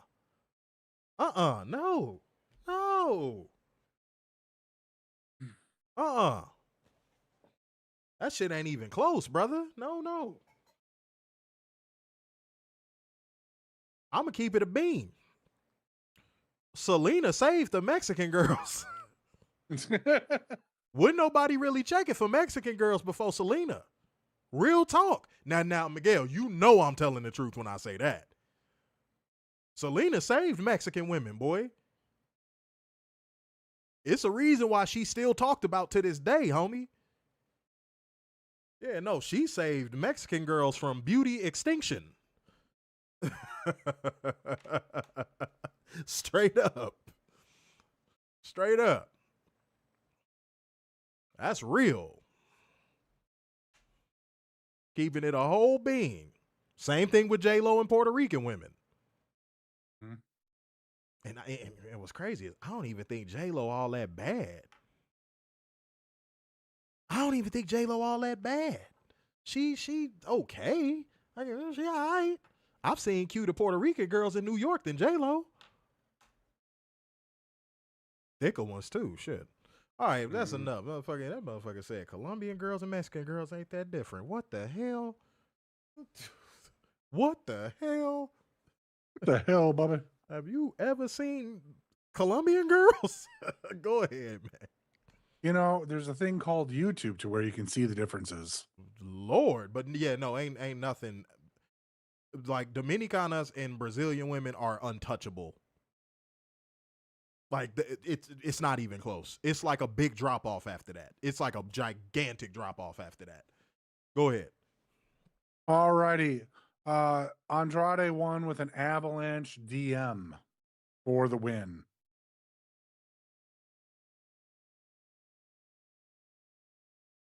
Chico, but I was going to say one thing that this match missed for me. Just one thing. It was one thing. I wanted to see this go to third gear. It went to first. Mm-hmm. It went to second. Mm-hmm. I thought it was going to hit third. It had enough time to as well. It felt like it was a lot more time spent taunting than it was wrestling. That's what I was thinking. It's still... Go ahead.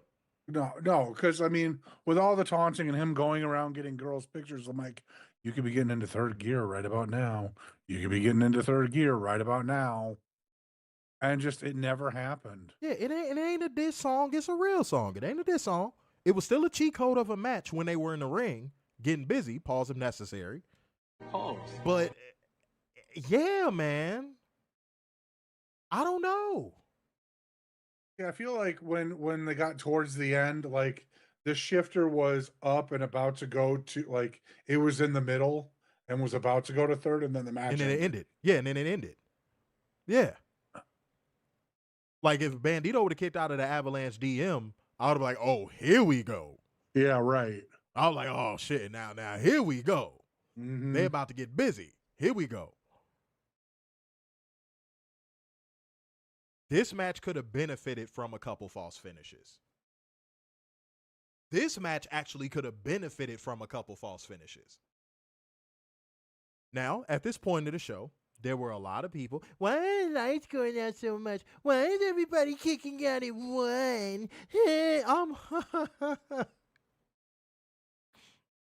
Bruh.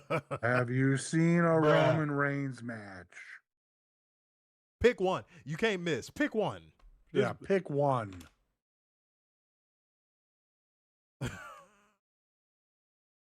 That was all I was seeing, dude. That was all I was fucking seeing. That was all I was seeing at this point. This show was a finish event. Everybody kicking out of everything. Why are the lights going out so much? I'm afraid of the dark. I'm scared of the dark. And I'm scared of the dork. Look, god damn. You have a product that you consume. Go consume it.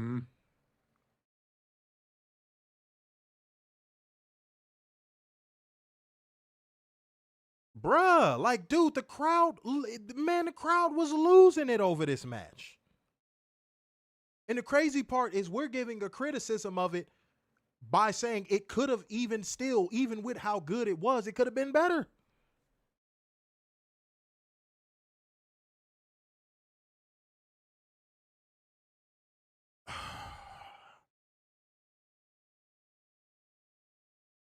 Yeah, no, Werner, the reason why I'm stressing is because at this point, my algorithm was flooded with that shit. Oh, yeah. No, and I saw it too.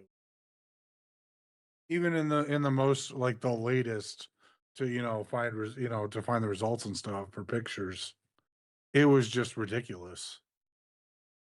Like, I try to get in and out of there as fast as I can because you just want to fight them.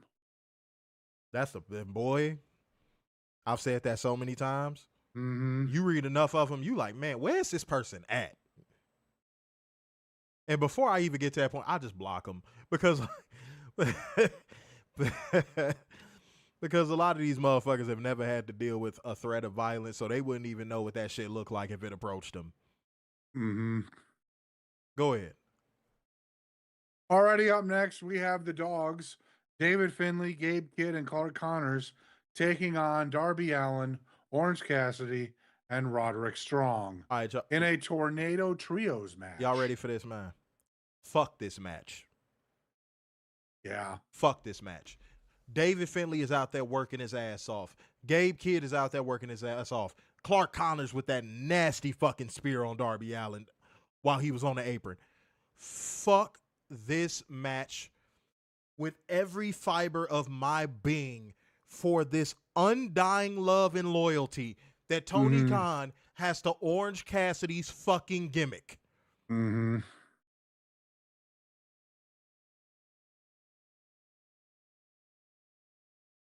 Holy fuck. The dude did the fucking least in the match, and then what happened? Werner, what happened? What's the result? What happened? He did the least in this match. Cassidy pinned Clark Connors, who I thought Clark Connors was the MVP of this fucking match. He definitely was. He worked his fucking ass off, running around like it with his head cut off. It was between him and David Finlay, if I'm being honest. Yeah. Why the fuck is Orange Cassidy pinning Clark Connors? Isn't this Darby's feud? Yes. Then why is Orange Cassidy getting pins? Can anybody fucking explain this to me? I wish I could. I don't have an explanation. I can't tell y'all how mad this shit made me. Dude, I dead ass after the pin came down for the I said, of fucking course. What else did I expect? Of fucking course.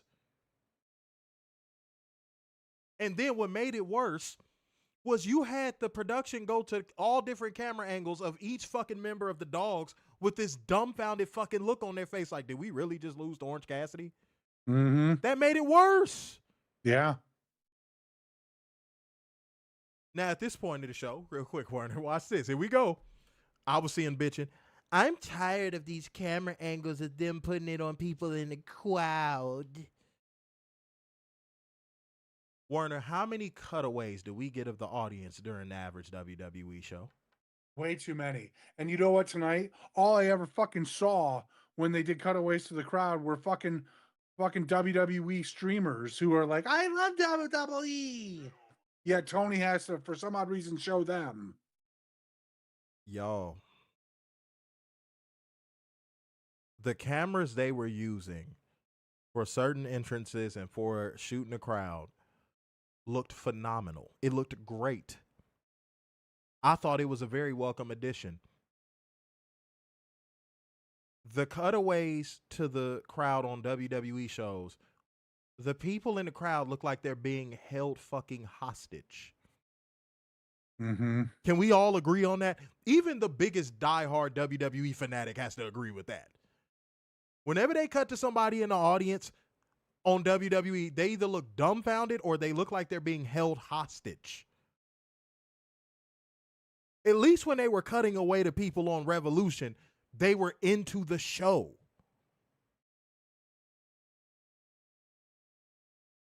Dude, the cameras looked, Apollo, you peeped that too. Maybe again, that's just me being in that industry that I peep stuff like that. The cameras looked great tonight.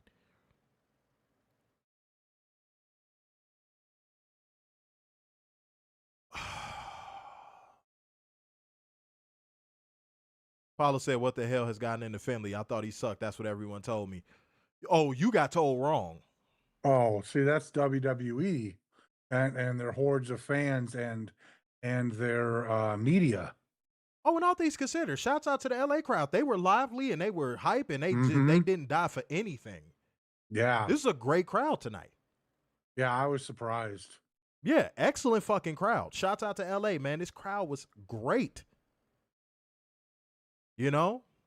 But man, oh my Lord. That was what was running up and down my timeline at this point of the show. I wish they would stop cutting away to the crowd. Mm-hmm. When WWE spams cutaways, like the next cutaway they do will be their last.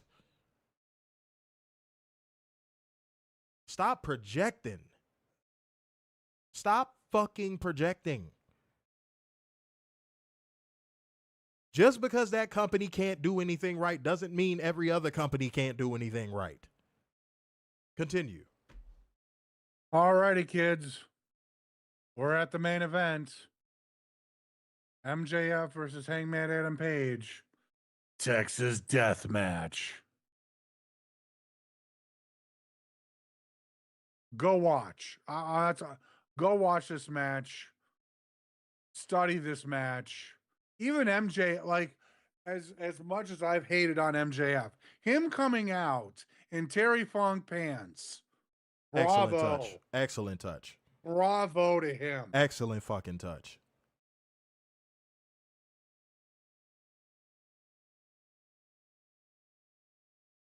Was that all you had, or was you just gonna stare at us after you said that?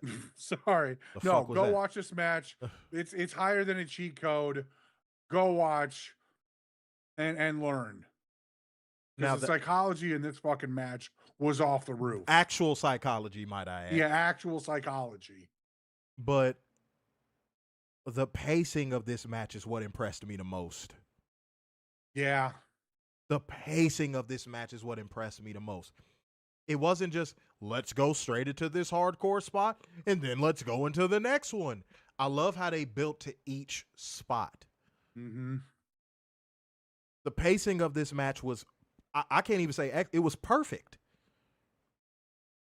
It doesn't get any better than that. I like how when they set up the table or when they set up like a specific thing, they didn't just go to it immediately. They were like, oh, we're going to come back to that. We're going to build up to that. But I'm going to get into this. But the overall story and psychology behind MJF taking down Hangman Adam Page the same way Hangman Adam Page has taken down so many others to restore the justice of AEW. And then Hangman Adam Page's body dropping and his blood-soaked face hitting the camera and the blood sticking on the lens. Man. That's not blood. That's just ketchup. Man. That the finish of this match, I damn near stood up and fucking clapped. Because you know what's so funny, guys? Yeah, it's the now what aspect, but it's the good version of it. Now I'm really like, now what? What's next for fucking Hangman?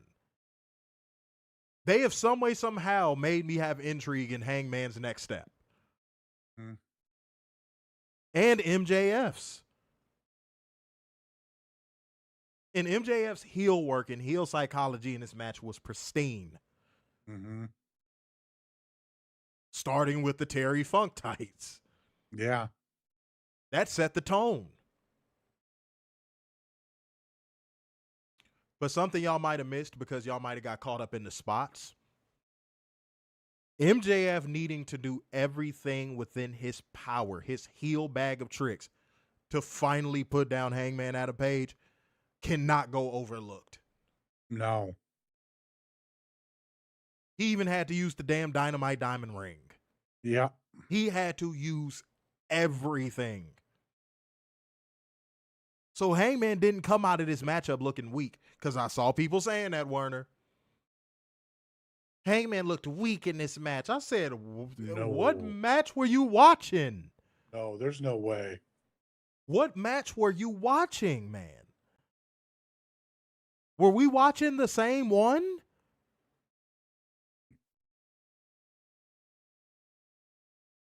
Even the execution of the fucking exploding table, exploding soundboard spot was really good. That blood on the camera was a happy accident. It was Terry Funk looking down and throwing a lop. That's a fact. Yeah. Oh, you know Terry Funk would have loved that. Oh, yeah, big time. That agree Hangman Adam Page did the right job to put over MJF, unlike Dr. Libations Cody getting a 3-time WWE championship. Yeah, man. No, and bringing back up the dog collar match with CM Punk. Yeah. And him saying, not this again. No, not this again. When he finally realized it was on his neck. Dude. I'm going to say it like I always say, seemingly every AEW pay-per-view review. How can you see this and watch that other shit? Yeah. It's literally better. And I love Tony getting in Nigel's headset, basically telling him to pop our shit, pause if necessary. Because Nigel couldn't stop saying, this is why AEW pay-per-views are what they are.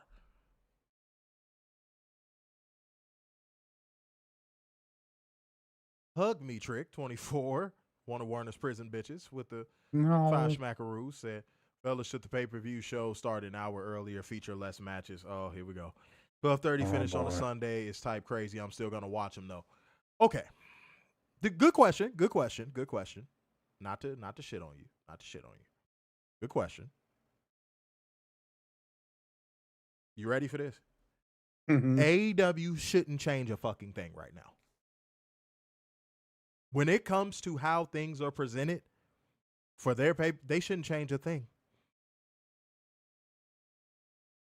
Now, some people might disagree and say, well, they should put it an hour earlier. I actually agree with that. Okay, that's fine. But I think a part of AEW's allure, especially when it comes to pay-per-views, is that you feel like you're an adult watching a show that is meant for adults and it goes into an adult time. Not everything has to be catered to the children and the 9-to-5ers. Mm-hmm. And if you're a 9-to-5er, guess what? You got to wake up and go to that job either fucking way. So what does it matter? What does it matter? You got to go to work either way it go. Mm-hmm.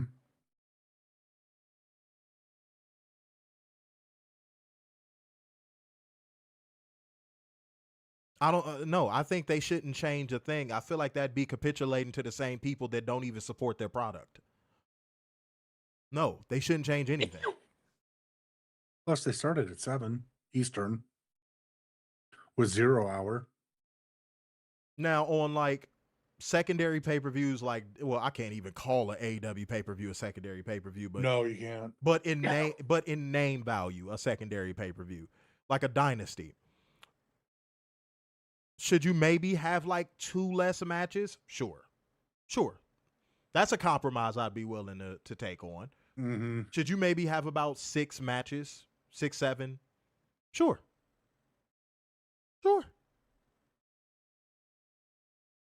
But pay-per-views like Revolution, that, again, I said this at the beginning, which seems like Tony Khan's creative reset button.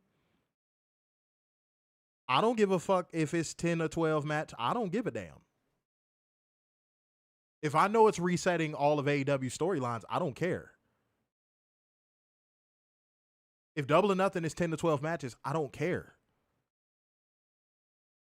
If Full Gear is 10 to 12 matches, I do not care.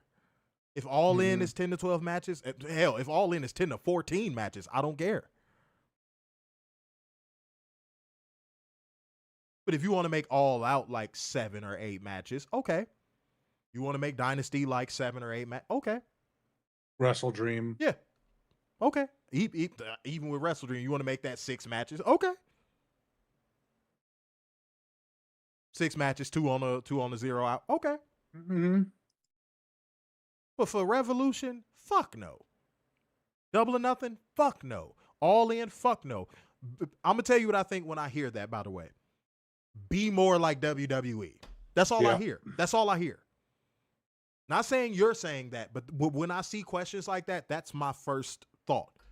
Is somebody saying, be more like WWE. Yeah. No, I'm good. I'm okay. I'm a grown up. I can stay up to midnight. I'm okay. I'm all right. Born, any final thoughts on the match before we get in the ratings? I loved this match. I hope we can get another match like this out of these two again. I really do. Because their psychology in this match blew anything out of the water that WWE will do in the next 5 to 10 years. And it felt like they could have done even more. Right. Even, you know what I even loved, and I should have brought this up earlier. I loved the MJF vignette, him on the fucking horse, and doing the southern accent, and then pissing on his grave way too long. Bro, if that piss would have started back up after the last drops, bro, I would have lost it. You're right. That shit would have had me in tears. I would have lost it.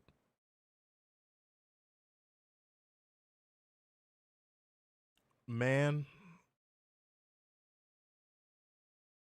AEW's on a run, dude. They are. And they got on the best pair of running shoes money can buy right now. The product. I know I'm speaking a foreign language to WWE fanatics when I say that. I know I'm speaking a whole different language to y'all drones. I know I am. The product is their running shoe. And really, if you run a wrestling promotion, that's all you need. Right. The only reason why at any point WWE ever had running shoes on was because guess what? Nobody was in the next lane running next to them.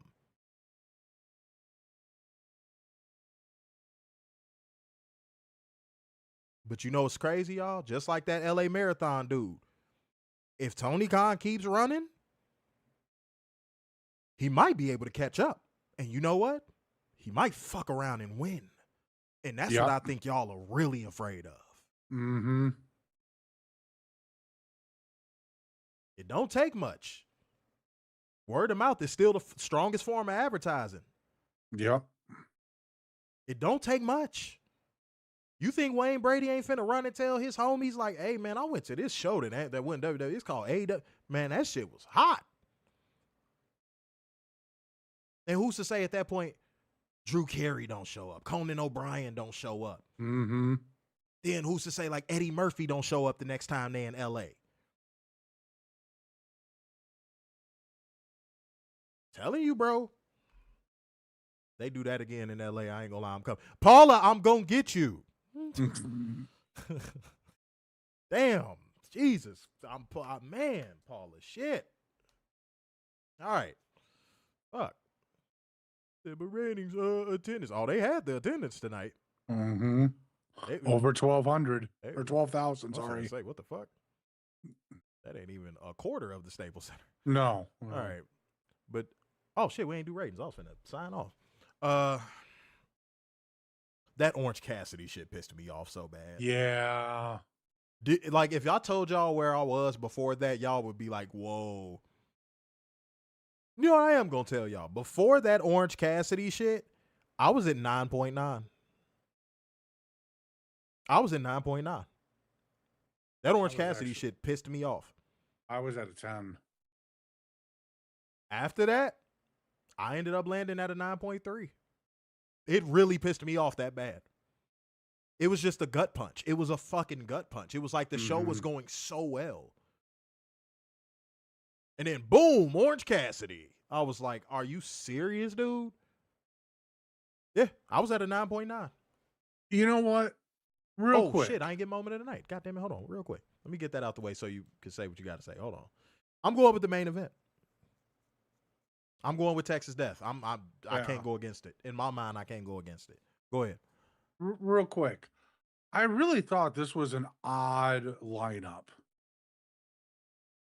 The sequel, like what match came first, next, and so forth.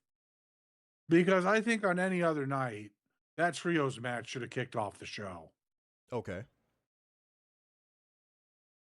Versus Fitter and the Young Bucks.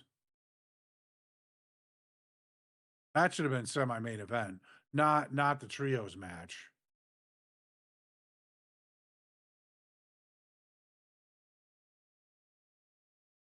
Just my thought. You know, again, Orange Cassidy really killed things. I'm actually going to go down to a 9.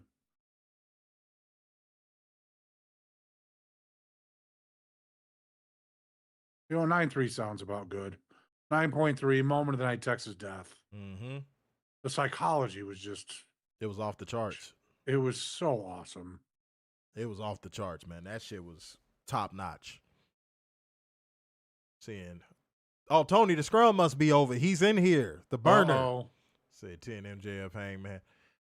Jeff said 10. My name is Jeff. Weirdo said solid 9 main event. Said it's a 10 for me. I get why you ain't like that part. The 9.4 moment of the night, Mox versus Takeshita. Said I would personally send Orange Cassidy to NXT. Man, please don't tease me with a good time. Yeah. Sam said 9 moment of the night, Swerve versus Brody King. Now that's a match where if somebody as like a sleeper liked that one, I completely understand why. Mm-hmm. It had like a really good sense of urgency to it. I'm seeing 9, flat 9, 9.4, moment of the night, Moxley versus Takeshita. Said moment was Ronda for me, just how random it was. Yeah, people got to stop bitching, homie. Honestly. That the people bitching about that, just shut up, dude. Like, if she showed back up in WWE again for any reason, everybody would be screaming, let it play out. Mm-hmm. So, yeah, that people could shut the fuck up with that noise. And who's to say she just don't knock everybody's socks off? Like, has nobody factored that in? Like, imagine if she gets on that mic and just destroys. Imagine if she gets in that ring and just destroys. I mean, I'm not putting my money on it, but shit. Who knows? The 10 moment of night, Texas Death. This is a house divided. I'm seeing a lot of people that are either at flat 9 or at 10 Ooh. I don't think it was anything under a 9, for the record. It was not anything close to under a 9. Not even close. No. So if there's somebody who's going to give this under a 9, yeah, again, we weren't watching the same show. But yeah, I was damn near to 10. That Orange Cassidy shit, good Lord. Good fucking grief. Dude, it would have just been so much better if it was David Finlay standing over Darby Allin in the middle of the ring, holding up his shillelagh. I would have been in 9.9, y'all. Man.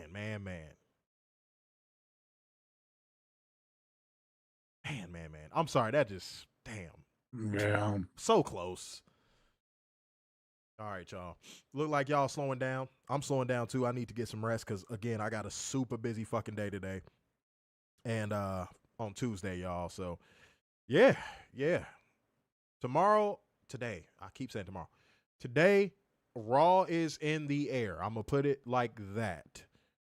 I'm going to let y'all know, again, I always say if y'all see a post go up for it, that means we're doing the show. If you don't, then that means weren't the same thing to you because I don't want you asking me about it when we get off camera. Okay? So just be on the lookout. Or I'll text you or whatever the case may be. Okay. All right, y'all. Well, I'm sure y'all want to get to bed. And I do too. So therefore, going once, going twice. And so to the man with the braids in his hat. So, sign off yet again. It's the epitome of black excellence. The king of dimes and just your boy, Mr. Starkside. The big enough worldwide, the Messiah, semi-cute sixes, and the internal pessimist, Big Dub. Peace out, y'all. See you maybe tomorrow or today.